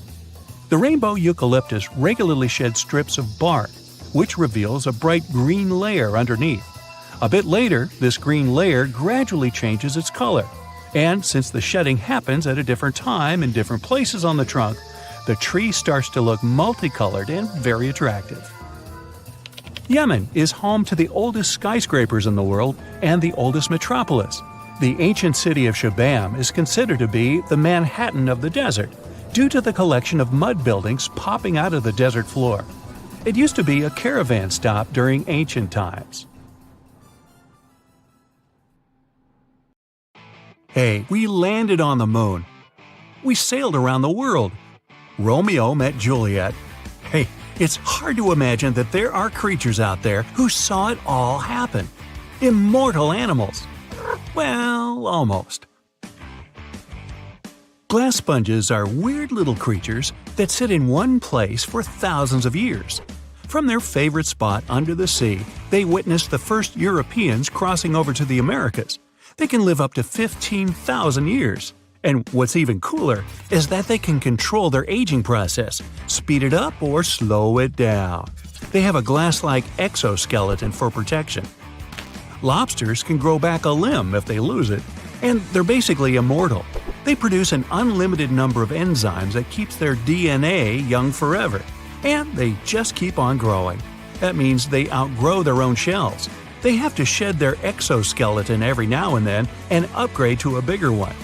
The largest lobster ever caught was 44 pounds off the coast of Nova Scotia. Scientists think this large lobster was around 100 years old. It was around when Edison invented the phonograph. This next creature is a mix between a jellyfish and a tree branch. Each end of the hydra has a ringed foot, and it spends its days chilling by lakes and rivers. Its tentacles grab onto tasty snacks that swim past it. So, what's the secret to its immortality? That's something everyone wants to know. The hydra has the ability to renew its stem cells. Scientists have been trying to do that for years. They can actually slow down their aging process. Now, these little sea creatures are Red Sea urchins. They sit on seaweed in shallow waters and are immortal. Well, we haven't been studying them long enough to know for sure. But scientists say they only grow in size, not in age. What? Well, they sort of stay like little baby urchins, but grow in size. Adult, baby urchin, okay. These little babies can reach around 100 years old, even 200. The slowest on the list? The giant tortoise. It can reach 200 years old, and one of the oldest is Jonathan. He's technically the oldest crawling land animal. He was born in 1832 and lives it up on a remote island called St. Helena. Jonathan's been through a lot. He's seen the very first American skyscraper, the Eiffel Tower. Oh yeah, he's also lived through every single World Series, starting when he was 71 years old. Now he can't see too well and he's lost his sense of smell, but he's still going strong.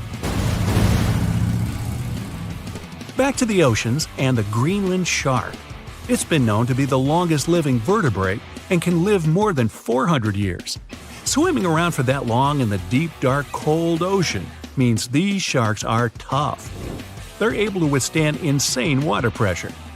Sharks are one of the only creatures today that haven't been affected too much by evolution. Many sharks have been around since the dinosaurs and haven't changed much.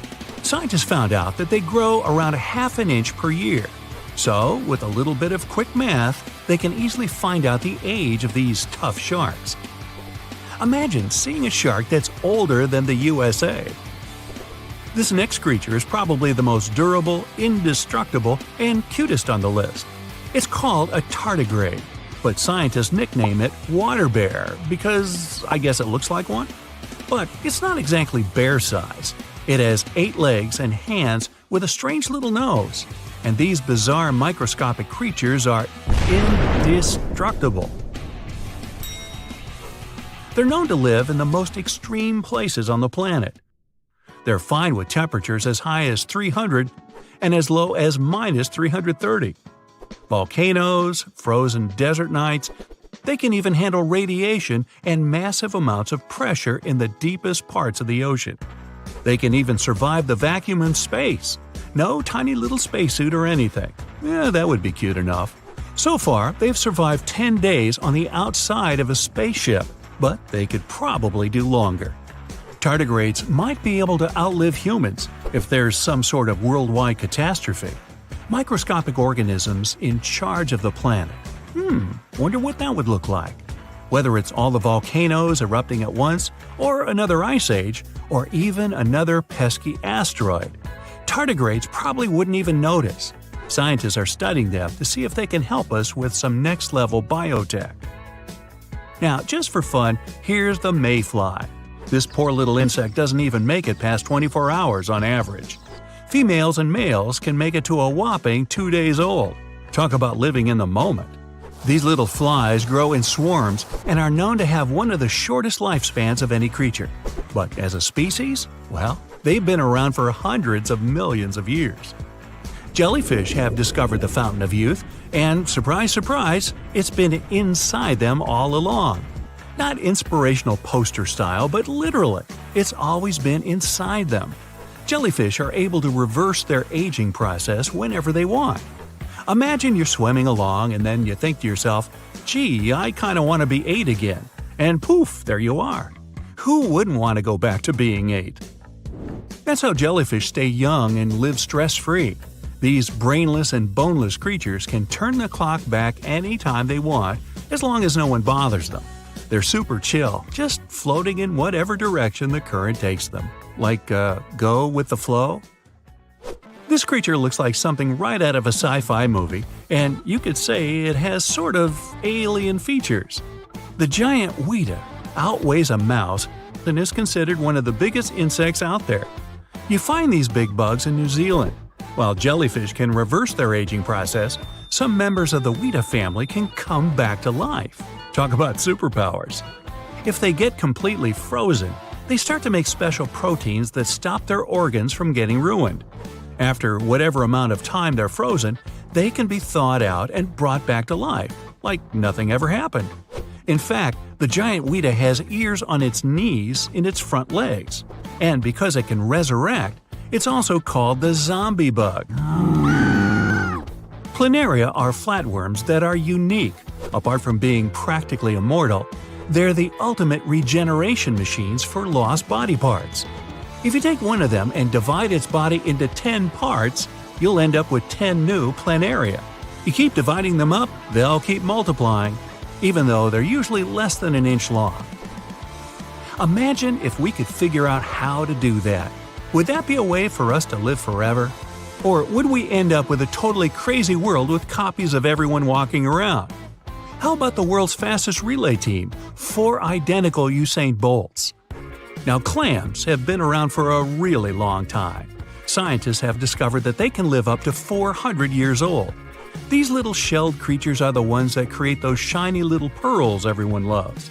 A clam will go into action mode when a parasite gets inside. The clam tries to cover the parasite with a bunch of special chemicals, the same ones it uses to make the inside of its shell.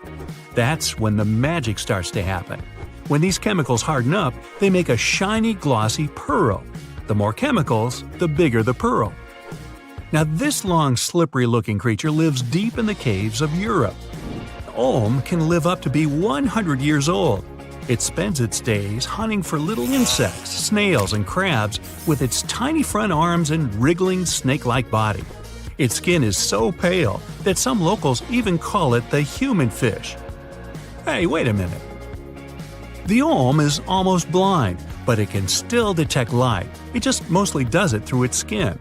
Like other blind animals, it has a supercharged sense of hearing and smell. It gets its distinct look from those little red gills around its neck. Now, have you ever wondered about the longest time it rained nonstop?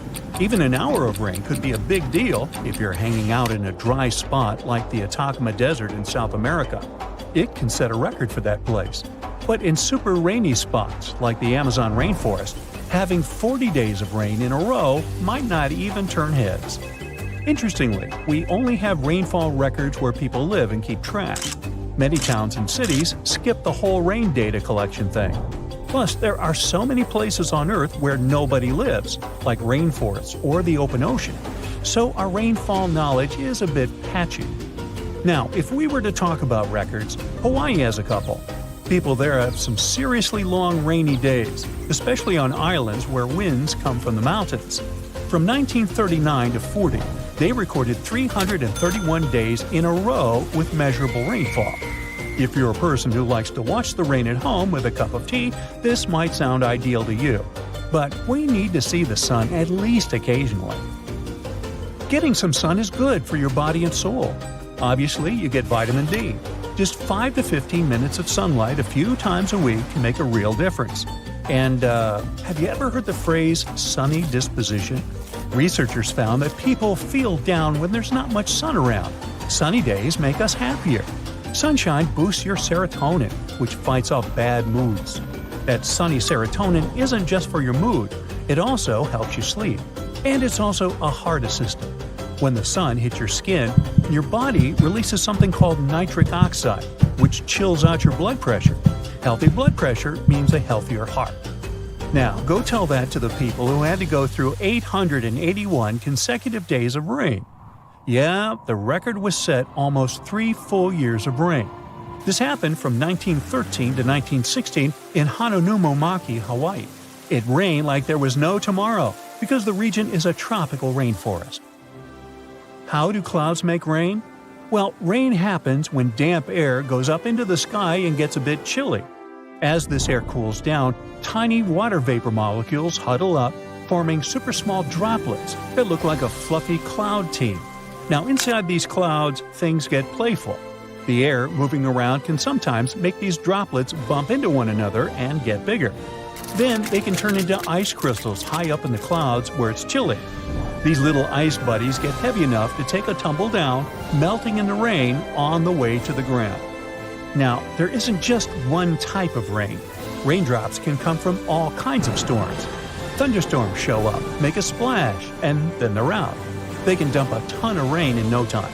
Other storms, like winter storms, are more laid back. They stick around for days and dish out gentle rain or even snow if it's cold enough. Usually, the weather switches between moods. It's nature's way of balancing things out. After stormy weather, the sun comes out, the air dries up, and we get to enjoy some clear skies. But things can get interesting if you're in a place with mountains near the ocean. When moist air hits the mountains, it's forced to climb over them, creating rainfall lasting sometimes for weeks. What if I told you there was a time on Earth when rain fell continuously for 2 million years and completely reshaped the planet's destiny? At the end of the Permian era, around 234 million years ago, I wasn't around then, but I read about it, the Triassic period began, marked by the onset of an extended period of rainfall. This phenomenon is now called the Carnian pluvial event. Well, that's what they decided to call it. Recent studies, supported by evidence, suggest that it didn't reshape the planet in that sense, and that it was triggered by coal combustion. The rain wasn't continuous either. So we just debunked a myth here. Woohoo! Next, we have columnar jointing. This is the fancy term for groove patterns that form in lava flows, sills, dikes, and other rocky stuff. These lava creations come in all shapes and sizes. Most are seen as straight, parallel columns. Some have curves and varying widths. They can be as high as 1,181 inches. I'll save you the math. It's roughly 98 feet. The columns are formed by pressure and the cooling process.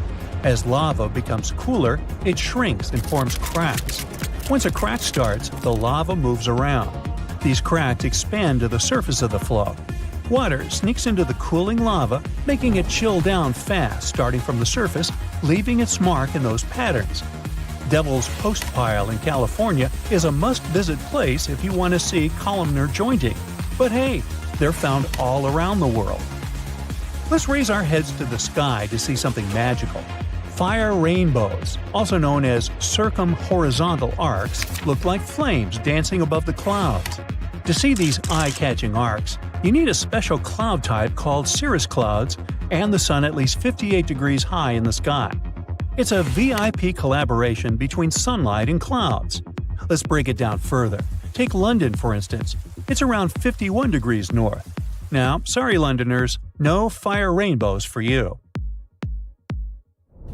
Now we move to deep waters to see underwater crop circles. These are giant circular patterns found in 1995 near the shores of southern Japan. Locals were baffled. They dubbed them mystery circles, as if the ocean had a secret talent for sand art. The mystery was solved in 2011. The unlikely artist turned out to be a tiny pufferfish, just 5 inches long. The researchers found out that males were on a mission, spending a solid 7 to 9 days building their circles by swimming in and out and using their fins to carve valleys into the sandy floor. They decorate the peaks of their creations with bits of shells and corals, turning their sandy canvases into masterpieces. Okay, they don't do it for the sake of art. The curious circles have a purpose. The sandy center of the circle serves as a nest. Male swimming moves mix things up, getting sand particles just where they need to be. When a lady pufferfish swims by, the male twirls and dances, swirling sand around. If she is impressed and thinks he is the one, she lays her eggs in the sandy heart of the circle. There you go, another happy ending. Now let's look at frost flowers. You might have seen thin sheets of ice that look like delicate petals and sometimes pop up from the stems of plants. The ice is about as thick as a credit card. It forms when the weather is cold outside. The soil is damp but not frozen, as well as plant stems. Not all plants produce these frost flowers, and the conditions must be just right. Here's how it happens. The water inside a plant stem gets pulled up from the ground. When it freezes, it expands and cracks the stem vertically. As it hits the chilly air, it turns into ice.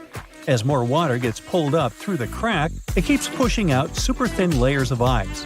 Whether a frost flower looks like a narrow ribbon or a wider one depends on the length of the crack. And the way it curls and shapes itself into these petals is random, or the reason might lie in the difference in friction along the sides of the crack. These frost flowers are unique and delicate, and they don't last long. They melt or just disappear quickly. To spot them, keep an eye out for tall grass, especially in places that don't get mowed much. Pay attention to purple ironweed, blackberries, and wing stems. Hey, ever heard of a fire rainbow? Yeah, me neither. How about a circumhorizontal arc? Didn't think so, but just so you know, they're one and the same thing. At first glance, it looks like a painting, or like a rainbow-colored splash in the sky. Despite the name, they have nothing in common with either fire or rain. This phenomenon happens on rare occasions when the sun shines through a particular type of ice cloud formation. The rainbow halos are just as unique. Again, a specific type of ice crystals in clouds needs to be present for the surface of the Earth to bend light from the sun into a perfect ring. The same thing can happen with moonlight. The only difference will be that moon halos are usually white and sun halos can be rainbow-colored. When visiting regions with high altitudes, you may be one of the lucky people to stumble upon penitentes. They're basically naturally formed ice spikes. For them to be formed, they need a really cold and elevated environment where the air is dry. The sunlight turns ice directly into vapor rather than melting it into water. And that's why these blades of snow and ice start to pop up on the surface of the Earth. As cute as they may be, they can end up as tall as 15 feet. Now, what happens when small individual droplets of lava meet the wind? Pele's hair, basically. Let me explain. The word Pele comes from an ancient Hawaiian symbol for volcanoes. Whenever the wind picks up little drops of lava, it stretches them into hair-like strands, similar to the process of glass wire creation. These delicate strands can stretch as far as 6 feet. On rare occasions, it can rain without any clouds. But does it really? Let's look at the science behind this rare phenomenon. It's sometimes called a sun shower, just because it looks like the rain is falling straight from the sun. Let's be clear though, there is no way rain can ever come down directly from a star. Rain clouds are at a bit of a distance from that specific location. With sun rays being angled, the clouds become out of sight. Add a little wind to blow the rain in your direction and ta-da! You get sun showers. Located in Bolivia is a place called Salar de Uyuni. It's the largest salt flat in the world. It's also the home of half of the world's lithium, which is a crucial component for making batteries. But what else is so special about this place? Well, whenever the rain season comes, it turns this piece of flat land into a perfectly reflective mirror lake. What comes to your mind when you hear about the Blood Falls? A horror movie? Well, they are merely a series of waterfalls located in one of the driest regions of Antarctica. They emerge from an underground lake filled with a special kind of bacteria. These little organisms use sulfates as fuel instead of sugars, which makes them very intriguing for scientists. The water contained in this lake is so full of iron that it basically just rusts when it meets the air. Hence, the reddish color of the waterfall, which also gives it its trademark name. Okay, we all know the song, but it's not really made up. There is actually such a thing called a desert rose. It's not a plant though, but a unique form of the mineral gypsum. It develops in dry sandy places that can occasionally flood. This constant switching between a wet and dry environment lets the gypsum crystals emerge between grains of sand, trapping them and forming a rose-like shape. Ever heard of the Eye of Sahara? Scientists are still trying to figure out how it was formed. You can only see it if you fly above it, but it's basically a naturally formed dome that dates back to approximately 100 million years ago. And no, I wasn't around then. It has a rough diameter of 25 miles and consists of a bunch of concentric rings. The biggest one, or the central area, measures about 19 miles in diameter. Astronauts were some of the first people to notice it, and it's been studied ever since. In fact, even to this day, when landing in Florida, they know they're almost home when they see the Eye of Sahara. One of the most beautifully colored trees in the world is located in the Philippines and Indonesia. It's called the rainbow eucalyptus. It got its name because of its bark that switches colors and peels away as the tree ages. The bright green bark is the youngest, as it contains a substance called chlorophyll, usually found in leaves. It then switches to purple and then to the color red. And finally, it turns brown as it grows and loses the chlorophyll. Now, don't be tricked into thinking that's a whole forest. It's one single tree. And no, it's not some sort of optical illusion either. Let me explain. Underneath that soil, there is a complex network of roots that connects around 47,000 tree-like shapes you see above the ground. It's called the quaking aspen. Some of these trees are among the oldest and largest organisms in the world. Now, here's a good destination for all travelers, or maybe not so good after all. The most lightning-stricken area in the world, according to recent data released by NASA, is Lake Maracaibo in Venezuela. Out of all the days in a year, 300 of them feature thunderstorms in this location. What makes this area so unique, though, that storms happen so often? Well, it's because where cool mountain air meets the warm, moist breeze and generates electricity over the lake. The Eternal Flame Falls are located in upstate New York, near the Canadian border. In this region, there is a tiny waterfall with a big secret, a spark about 8 inches tall. Turns out there's a natural gas seep that provides fuel to the flame behind the waterfall. The waterfall provides enough coverage so that it stays lit pretty much every time. Hikers do enjoy to relight it if they see that it's been blown out. This phenomenon is actually quite common. But this one gained more popularity because it is younger than most, and it looks very good in pictures, let's be honest. I've heard of yellow sand, white sand, and even black sand here or there, but I've never heard of green beaches until now. Pompeii, also known as Green Sand Beach, is located in Hawaii and is one of the few beaches in the world that features green sand. The unique coloring comes from olivine rock that was formed when a nearby volcano erupted. Actually, in Hawaii, all the volcanoes are nearby. Move over green sands because some of the other beaches around the world can even glow at night, and it's completely natural. The culprit? A little thing called photoplankton, or microalgae as they're sometimes called. They're basically little plants that contain chlorophyll and need sunlight in order to live and grow.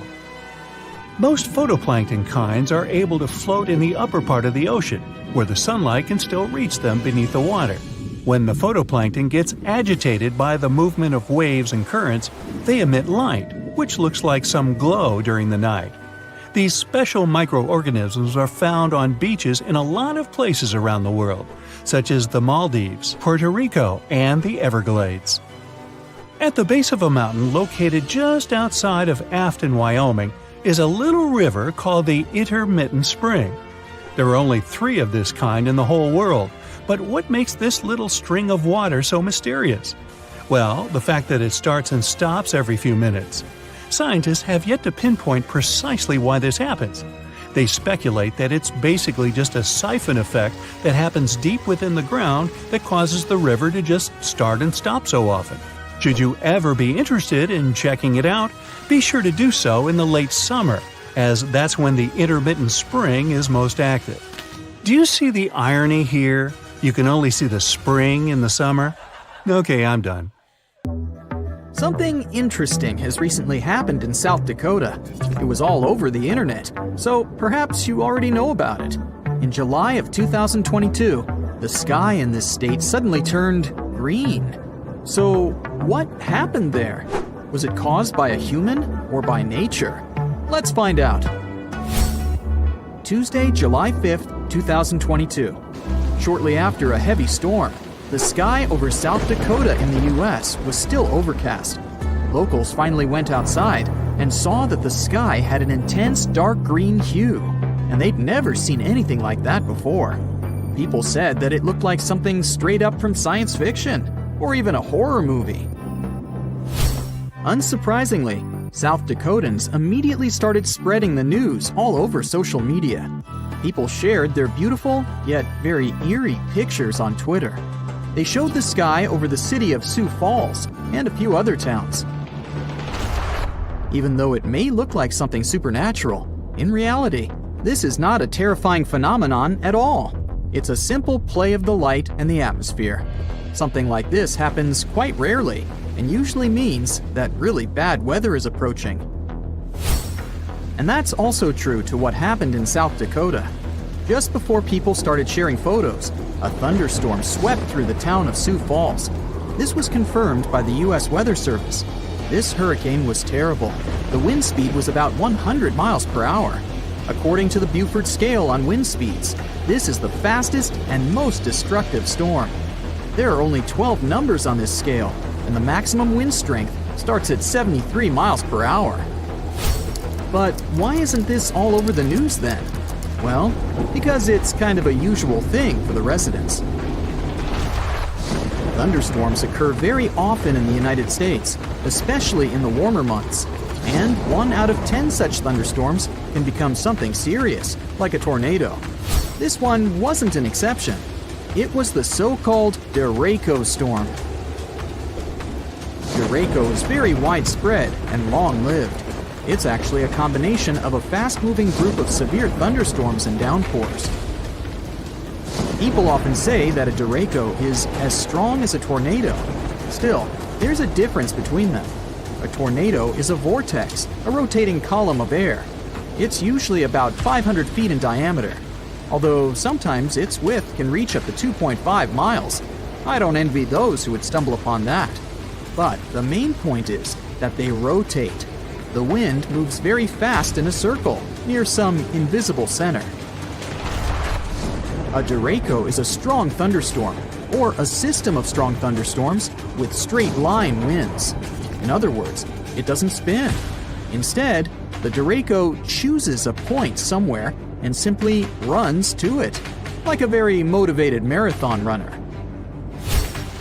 If we compare a derecho to an ordinary tornado, the latter has 6 levels of strength, from 40 to 380 miles per hour. So, a derecho is kind of like a small, average level 1 to 2 tornado. Usually, its speed is within the range of 73 to 113 miles per hour. And, in both cases, they can be accompanied by severe thunderstorms, lightning, and rain. But still, these are different things. A storm becomes a derecho if the damage trail left by it exceeds 240 miles, and if the wind speed is at least 58 miles per hour. It's quite difficult to predict. It can form even on a clear day when meteorologists don't even anticipate any storms. And then, the winds appear suddenly. It's so surprising that they may even feel explosive. But the National Weather Service tries to warn people at least half an hour or an hour before this happens, so that residents have time to prepare and hide. It wasn't any different this time. The storm swept through almost all of South Dakota, as well as the states of Minnesota and Iowa. The consequences were quite serious. More than 30,000 people were left without electricity. Fortunately, people were fine. That's because the locals are pretty used to derechos. However, the green sky is something different. It became a very unusual sight for the locals. Everyone was wondering why it happened. Was it a bad sign or a normal weather phenomenon? Well, to be honest, scientists don't have an exact explanation. But, although there are only assumptions, they sound pretty convincing. A green sky is a very rare phenomenon. Most scientists think that this happens when a powerful storm approaches the area before sunset or sunrise. Then the sky will turn green in this area. NBC meteorologist Bill Cairns, who once faced a similar event himself, suggests that the green sky appeared because of the huge hail before the storm. First, let's talk about why the sky looks blue, or any other shade, depending on its mood. In short, the sun simultaneously carries all the rays of the color spectrum. It may seem white to us in total, but it actually has all the colors at the same time. However, these color waves all have different lengths. For example, blue rays are shorter than the other ones. They jump away from the air molecules better than the red waves, so they reach us faster. Because of this, on a regular clear day, the sky seems blue. At the same time, red and orange color waves are very long and move slower, so they're usually left behind. But when the sun goes below the horizon or rises, the rays' directions change, and these waves reach us better. It all means that even if the sunrises and sunsets seem red and orange to us, in fact, there are still blue and green waves among them. But they have to bounce off something to reach us faster and become stronger than the red rays. Have you guessed what I'm getting at? This is where the water comes into play. Clouds are made up of water droplets. When they become large enough, but don't fall yet, for example, due to strong winds, they affect how the light behaves in the sky. Large, heavy storms mostly consist of water and hail, and water reflects blue and green rays best of all. That's exactly the reason why the water in rivers and lakes seems bluish-green to us, although in reality, it's transparent. And yeah, algae matter too. So, there are a couple of key factors why the sky may turn green. First off, the sun should be at the horizon level. Another factor is that while the storm clouds are approaching, they shouldn't cover the sky completely. There still must be a little room for the sun rays. Then, barely noticeable blue rays jump up to storm clouds. They're repelled by water droplets and hail. Mixing with the red sunset, they turn into a bright green light. And this green light is spreading all over the sky. That's why in most of these cases, when the sky turns green, people can only see it in the evenings. Yeah, it can also happen in the middle of the day. But since the conditions are already quite specific, seeing something like that during the day is even rarer. Still, if you see a green sky, you don't need to panic. It doesn't necessarily mean that a terrible storm is approaching. The chances are high though, but still, it's not a rule. It can be just heavy rain or a heavy hail. In other words, if you see a green sky, then you'd better hide, and hide your car. However, if you were lucky enough to see the stunning sky from the comfort of your own home, it's indeed very exciting. If you get a glimpse of something like that, just know that you had a chance to experience something very rare and special. Some people said it was the most incredible thing they had ever seen. The Baltic Sea anomaly. In 2011, a diving team came down to the bottom of the northern part of the Baltic Sea. They went on a treasure hunt, but what they came upon was a pretty weird object. When they took photos and showed them to others, many believed it was a sunken spaceship of another civilization. Other people thought that some natural causes formed the object, but the metals inside the structure definitely couldn't have been formed naturally. Now, some scientists even believe it was something that appeared way back in the Ice Age. Maybe it was even a meteorite that ended up trapped under ice back then. A maelstrom is a whirlpool, some sort of a powerful rotational current that forms when two currents collide and create a circular vortex. Even fearless Vikings were afraid of maelstroms because those were forces so powerful that they could sink large ships. These whirlpools remain dangerous even today, but luckily, not for big modern ships that are large enough to withstand the power of maelstroms. But a cruise ship that gets into a maelstrom usually faces massive waves that can rock even big vessels from side to side pretty intensely. A maelstrom can be so strong, it can turn into some sort of an underwater black hole. Yep, black holes are not only present in the cold expanse of space, you can find them here on our home planet too, swirling in the oceans. They're similar to those in space, since they're compacted so tightly that nothing they trap can escape. Underwater black holes often span up to 93 miles in diameter. And if you got into one of those, you probably wouldn't even know it. These black holes act like vortices, but because of their size, even professionals can hardly see their boundaries. Here's something relaxing. Next time you go to the beach, pay attention, and maybe you'll see an optical phenomenon called the green flash. You can see it shortly after sunset or right before sunrise.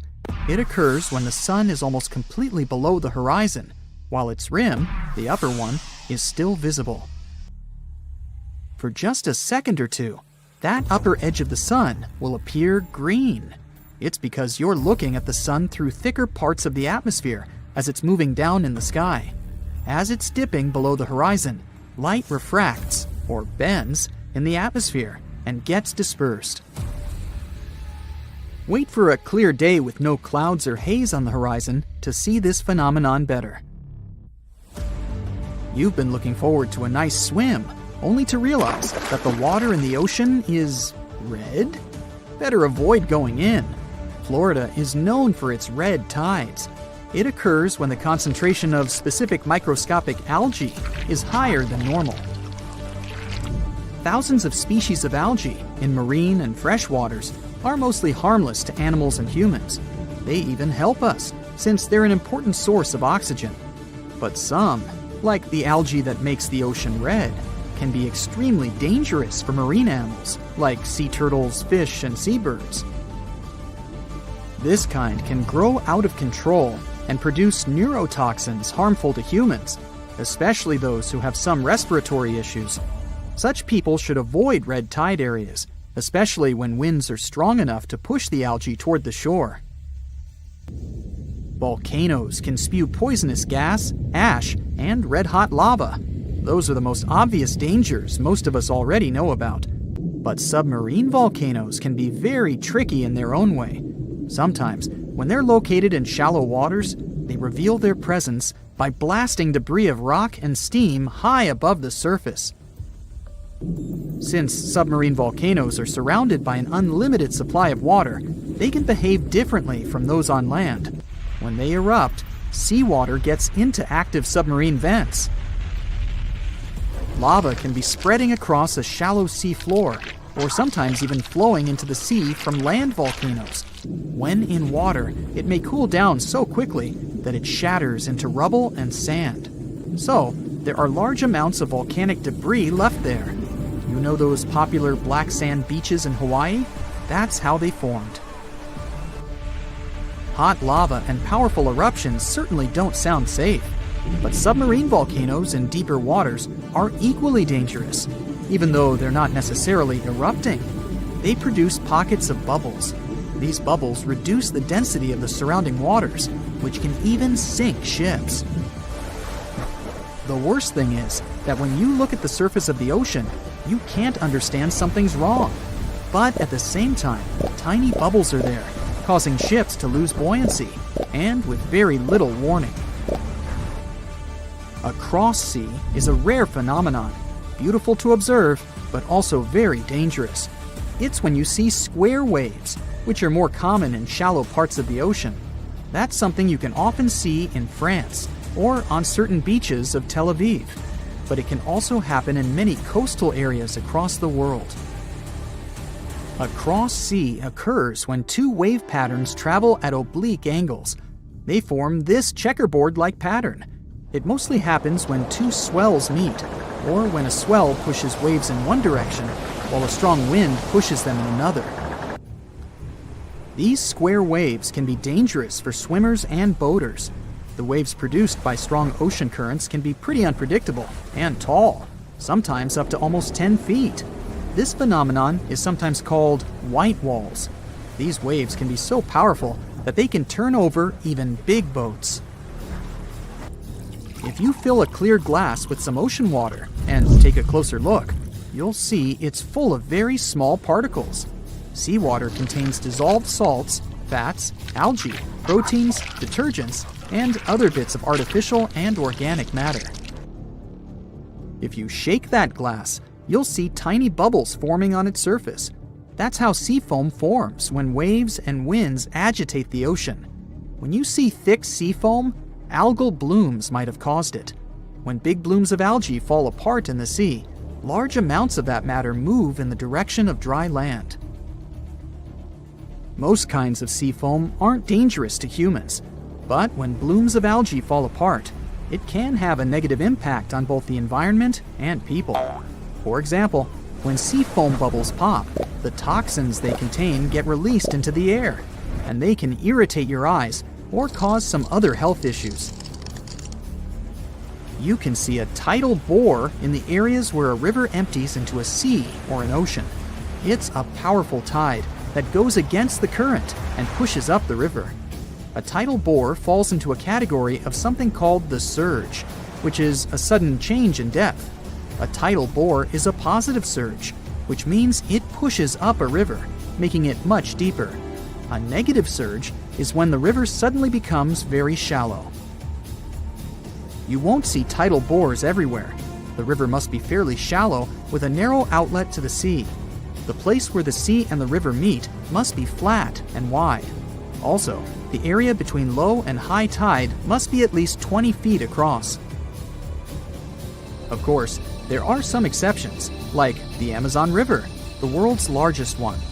The mouth of the Amazon is not narrow, but the river experiences tidal bores. That's because its mouth is shallow and has many sandbars and low-lying islands. The tidal bore is so strong there that the river doesn't even have a delta. Its sediment goes directly into the Atlantic Ocean, where fast-moving currents take it away. A tidal bore is often unpredictable and can be extremely rough. In many cases, it changes the color of the river from greenish or blue to brown. It can damage vegetation or even tear trees out of the ground. So, Recreation sports like kayaking and river surfing can be hazardous in these areas. Even if you just want to take a look at a tidal bore, be careful. Tidal waves can sweep over lookout points and drag whatever or whoever is there into the churning river. This spiky tree knows how to shoot, so you better stay away from it. It's called a sandbox tree, and you can find it in Amazonia. Initially, its seeds are formed in the shape of a small pumpkin. As time goes by, they harden and mature. But here comes the fun part. Just as they reach peak maturity, the seeds pop and shoot out at a speed of 150 miles per hour. They can even reach distances of 60 feet. That's what makes it so risky to be in their way during the blast process. Not to mention the seeds are poisonous too. Sure, some trees don't grow completely upright, but a tree that's altogether bent, with its branches even touching the ground, is a sight not to be missed. Such a tree, called the El Árbol de la Sabina, grows in Spain. Its shape depends on the wind, as the tree bends in its direction. As a result, not only does it often have a weird shape, but it can also change it completely during different times of the year.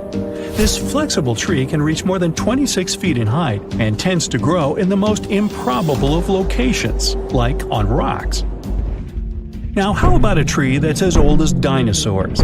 Discovered in 1994, the Wollemi pine tree species can be seen in the Blue Mountains of Sydney, Australia. It dates back to over 200 million years, so it's easy to believe dinosaurs might have even roamed around it. Since these trees are endangered and only 100 exhibits exist to this day in the wild, the scientists don't feel like disclosing their location. They want to make sure the trees are well preserved. Also, they're important for science, as studying them may help us uncover new information on the Earth's past. The bark of the tree can teach us many different things, like different temperature periods or exposure to various chemicals. The tree of life gets its name because it's able to withstand difficult conditions and actually thrive. Located in the desert outskirts of Bahrain, the Prosopis cineraria has a very deep root system, which allows it to survive in the scorching heat. The scientists still can't find out how it manages to get sufficient water. It's so special that it gathers over 50,000 tourists each year. La India Dormida in Panama is a mountainous area that's shaped like the body of a sleeping girl. It's part of a bigger, mysterious region called La Val de Anton, one of the largest inhabited dormant volcanoes in the world. And it has some pretty weird trees too, square ones. Even the rings of these trees, meaning the interior of their trunks, are the same shape, with sharp edges, sometimes even at a perfect 90-degree angle. Researchers have tried to piece together why these trees grow in this particular shape. They even tried taking samples of some of the trees and planting them elsewhere, to see if they retain that shape. It wasn't the case, so it's clear that the odd shape of the trees has something to do with the valley itself. Some people believe that a local farmer might have originally planted the trees in boxes, forcing the trees to grow like that, to reduce lumber waste, since round trees often end up being cut in sharp angled pieces. One of the oldest and biggest trees in the world is found in the Sequoia National Park of the United States. It's called General Sherman and stretches at 275 feet. It's almost as big as the Statue of Liberty. Its circumference is equally as impressive, as near the ground it is around 102 feet around. As for its age, we can only guess it to be between 2,300 and 2,700 years. That's an old tree. There are a lot of beautiful species of trees out there, but none as striking as the rainbow eucalyptus found in the Philippines. It almost looks hand-painted because of its multicolored layers of bark. This tree also shades its layers irregularly, which means it shows a lot of colors at once, from green to blue, then purple to orange, and then finally reaching brown. It's not used for decorating purposes, but rather for paper manufacturing.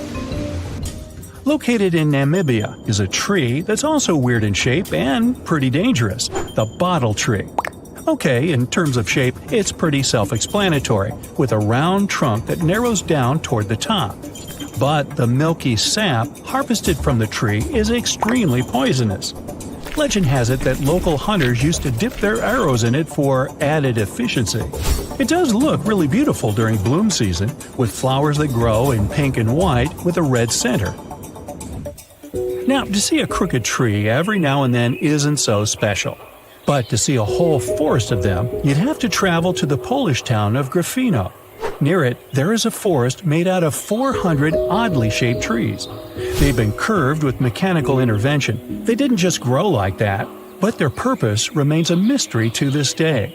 Some have said it's because the wood from the trees was intended for furniture, or even for the construction of boats. But either way, the forest was eventually abandoned. A silk cotton tree has taken over the ancient Ta Prohm temples of Cambodia, creating a spectacular view. The massive branches of the silk cotton trees were free to grow over the structures for ages, going back as far as the 12th century. The temples have been restored and are accessible to tourists. The dragon's blood tree grows in the Canary Islands of northwest Africa. Locals used to say that once a dragon passes away, it transforms into a tree. Standing at an impressive 50 feet in length, the tree is named like that due to its red sap, which can be harvested from the bark.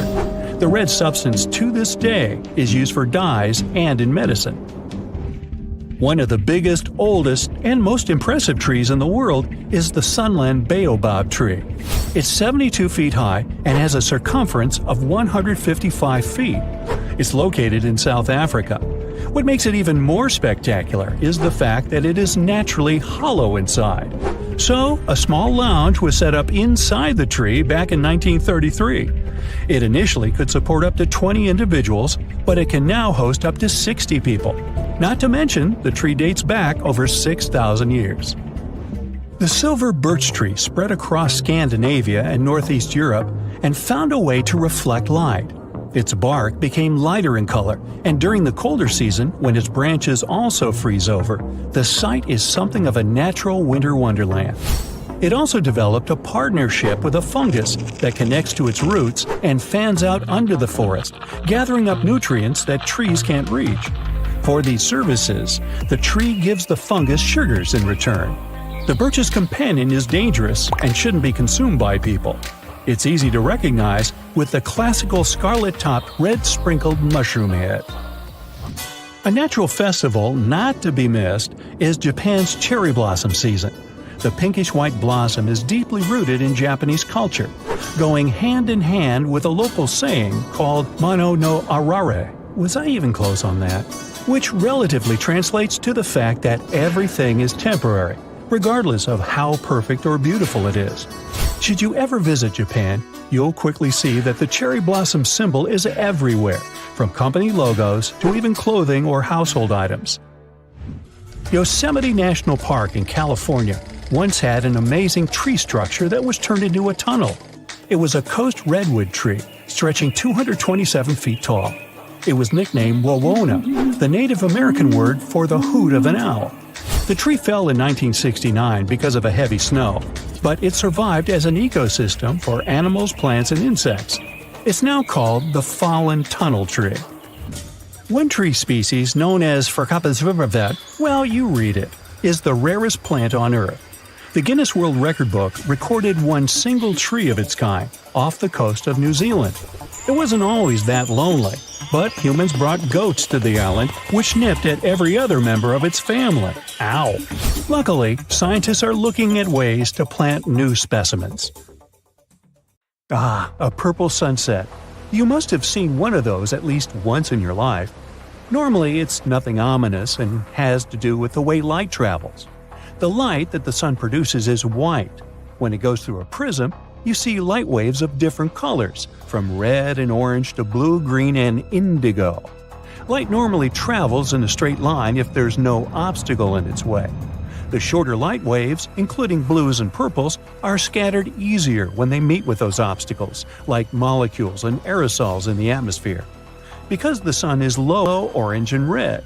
But with the right conditions, you can see the gorgeous purple sky. Sometimes purple sky appears for much scarier reasons. It can be caused by hurricanes, wildfires, or dust storms. The concentration of vapor in the air increases, and the light scatters more than usual. Dust, a setting sun, and low cloud cover all contribute to this natural show, too. The sky turns orange and red at dusk if there's still enough light. Then it gives off pink hues, which mix up with a dark blue sky above. Now, do you remember what happens when you mix pink and blue? You get the color purple. Not every hurricane makes the sky turn purple, and trying to predict if it's going to happen is like trying to forecast a rainbow. Still, people reported several major hurricanes made the skies turn purple. Now, green skies might look just as spectacular as purple ones, but they actually also scream danger. They're usually there to tell you a thunderstorm, hailstorm, or a tornado is somewhere nearby. The unique color is a result of yellow sun rays getting mixed with the blue light coming from storm clouds. So you're enjoying a nice day by the ocean with a fresh breeze in your hair, when suddenly you notice the water starts retreating from the beach at a huge speed. This is a sign for you to start running as fast and far away from the beach as you can. This most likely means that a tsunami is on the way. A quick reaction maximizes your chances of survival. Now, if you notice the sea level is rising, but it doesn't seem too extreme, it could be another sign of an approaching tsunami. It happens in 40% of cases, and the incoming water is the first tsunami wave. The next one, way larger and more dangerous, usually follows in about 10 minutes. Another thing about tsunamis is that they like to arrive with some loud sounds. People describe them as thunder, the sound of a locomotive, a helicopter, or just a loud boom. Do you see a channel of choppy water on the beach? It's in your best interest to stay away from the water. There might be a rip current under the surface that can be extremely dangerous. Sometimes waves hit the shore in a weird way, which forms these rip currents. You might see a strange break in the waves, or an area with a different color than the rest of the water. Random bits of seaweed going in all directions is another rip current warning sign. If you happen to find yourself caught in a rip current, try to stay afloat, but don't try to go against the current. You'll only waste precious energy. Scream for help and try to float your way along the beach. Once you break out of the current, swim diagonally to the shore. The next time you spot conically shaped clouds in the sky, remember it's a good time to start looking for some shelter. If it just stays like that, a severe storm is on the way. But if a cloud of that shape starts spinning around, it means it's about to transform into a tornado. If you have bees nearby, they can save you from big trouble one day. These hard-working little guys get more active than usual when they feel like a storm is on the way. They speed up to collect more nectar before it hits them, and once they're done with it, they'll always come back to the hive 10 to 15 minutes before heavy rain, even when there are no obvious signs of it coming. Their secret is super sensitive hairs on the back that can pick up electrostatic buildups from storm clouds. For centuries, people have noticed that animals act weirdly a couple of days before big seismic events. Dogs can't stop barking, cows halt their milk, and toads, rats, and snakes leave their homes. It looks like animals can feel smaller initial shock waves that humans don't even notice. Scientists have tried to find some legit explanation for it and run endless tests and experiments. But so far, they're still on their way to explaining this mystery. Can you smell ozone in the air? When a thunderstorm is on the way, it's the most distinct and pungent smell you can pick up. An electrical charge of lightning sets it free from higher altitudes. The other, more pleasant smell of rain is petrichor. Rainwater wakes up molecules on plants, trees, concrete, and asphalt. Their aroma spreads all over the place. You can even feel that smell in your own mouth. All those positive ions in the air that a lightning bolt sets free gets mixed with ozone and your saliva, and that's how you get that bitter metallic taste. When lightning is about to strike, you might hear bizarre crackling, buzzing, or vibrating sounds coming from metal objects nearby. Your palms may begin to sweat, and then you can feel your hair stand on end. That's a clear call for action, and that action is to run for your life. Positive charges are going through your body trying to reach toward the negatively charged part of the storm. Trust me, you don't want these charges to meet. If you see no shelter that you can reach fast, try to make yourself smaller than the objects around you. Drop down your umbrella and stay away from wire fences, metal pipes, rails, and other metallic objects. And don't lie flat on the ground, it's likely wet, which means it's a great conductor of electricity. If you suddenly notice crevices in the asphalt next to your house, it could be a sinkhole warning sign. Inspect your house on the inside.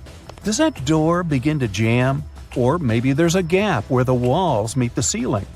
Uneven kitchen cabinets and drawers, slanted floors, stairs that begin to slope, water leaking after every rain, and displaced moldings are all signs that a sinkhole is about to open.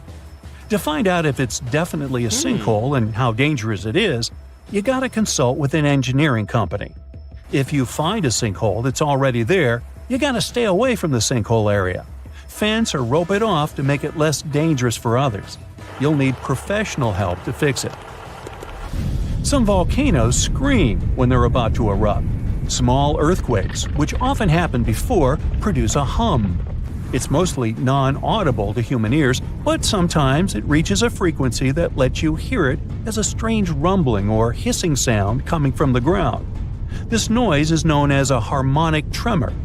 With some volcanoes, it's the sound of magma bubbles vibrating when they're going through crevices in the crust of the earth.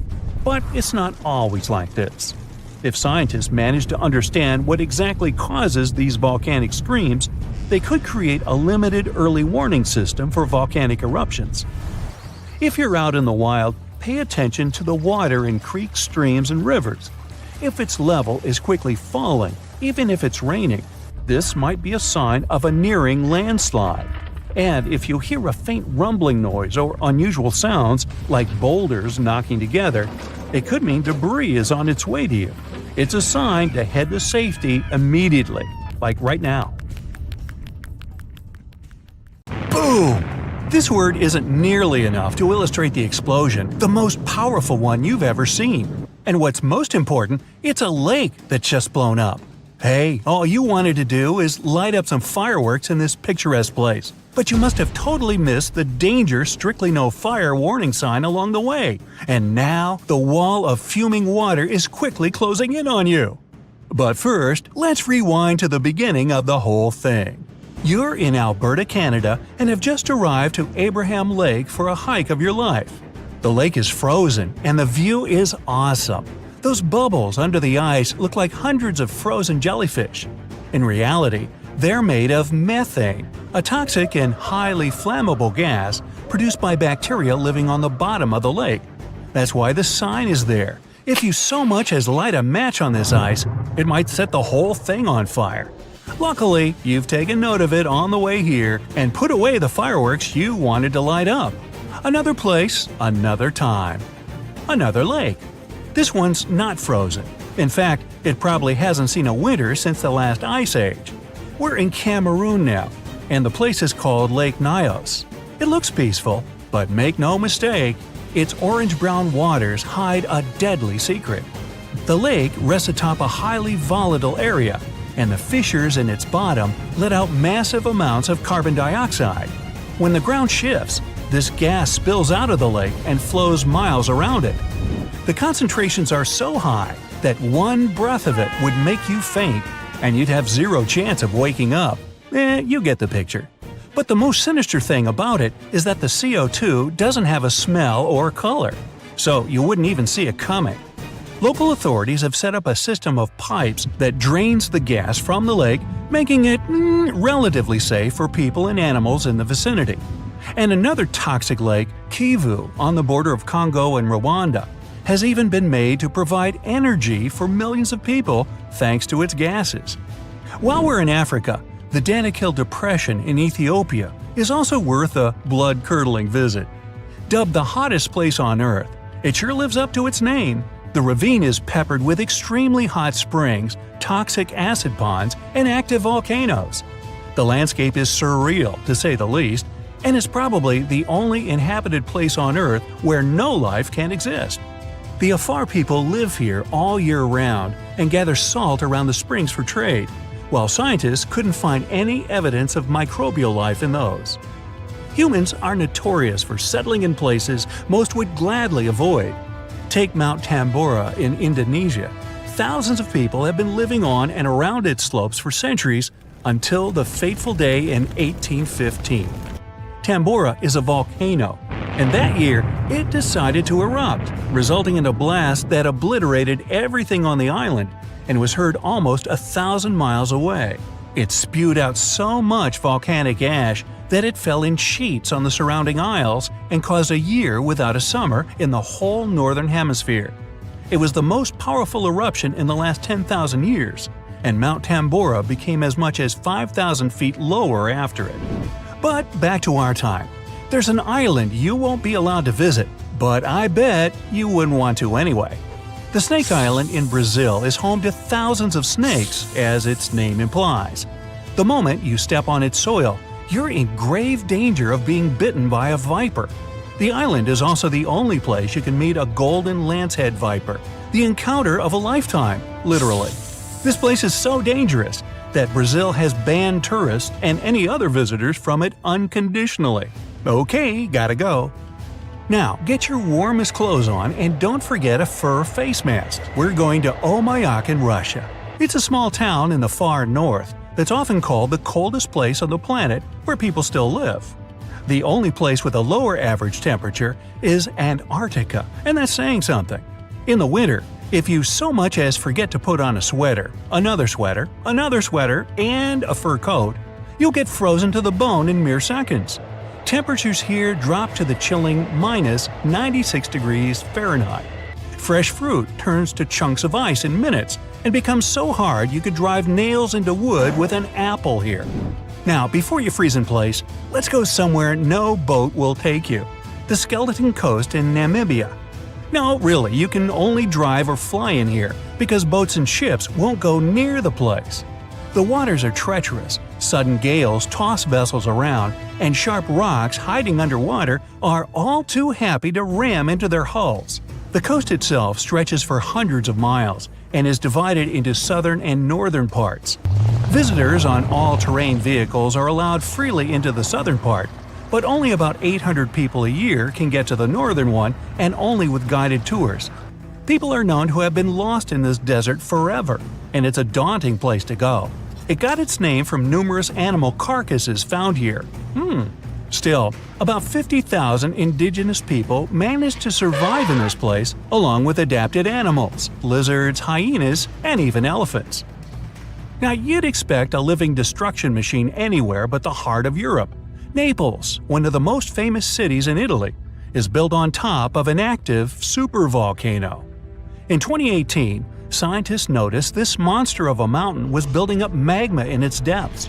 They say it isn't likely to erupt in the near future, but there's a smaller yet no less dangerous volcano just a few miles off, the infamous Vesuvius.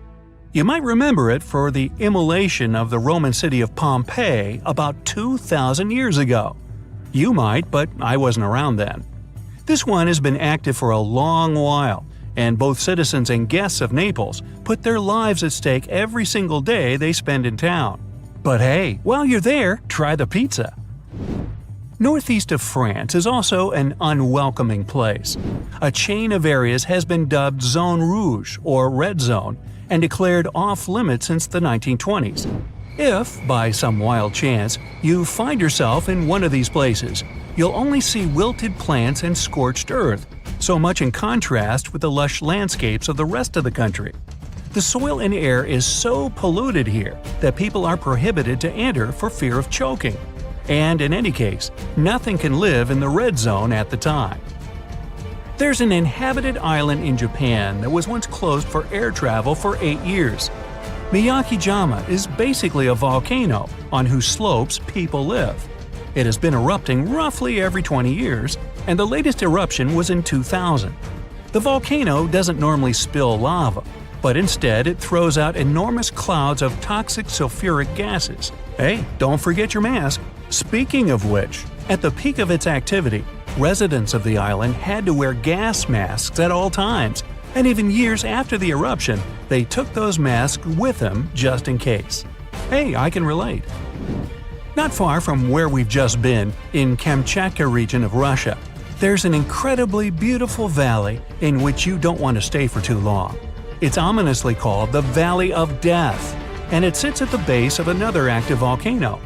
When the mountain lets out its fumes, spoiler, quite often, the toxic gases, heavier than air, go down its slopes and right into the valley. Small critters have no chance of survival breathing this stuff, and even larger animals and humans will have trouble getting out unscathed. Another deadly vacation destination is Saltstraumen Strait in Norway. It looks serene and beautiful, and you can almost feel it inviting you to take a dip and bathe in its waters. Don't do that though. Every 6 hours, the calm strait turns into a roaring mass dotted with huge and powerful whirlpools. It's all because of a tidal current between two fjords the strait is connecting. Here, on a high tide, the rush of water is too massive for the narrow stream, making it a deadly trap for both swimmers and boats. Now, over in Bolivia, there's a 45 miles long road that only the bravest dare to traverse. Yungas Road goes along the side of a mountain range and is a major attraction for cyclists craving for a thrill. A new passage has been built that bypasses the most dangerous parts of the route, but the original road was very narrow, with the abyss and no guardrails to speak of on one side and a steep slope on the other. Frequent landslides, fog, and rains made cycling here extremely dangerous and unpredictable, which, of course, never stopped adrenaline seekers from all over the world to come here for a bike ride like no other. Finally, if you like hot springs, you might also love a visit to Boiling Lake in Dominica. Located in a national park, it's a cavity filled with constantly boiling water from the rivers in the vicinity. It's kept hot by the extremely hot springs of toxic gas, and the fumes above the surface are also toxic. The lake attracts tourists, but getting too close to it might prove really dangerous. It's known to burst, flooding the surrounding area with clouds of gas.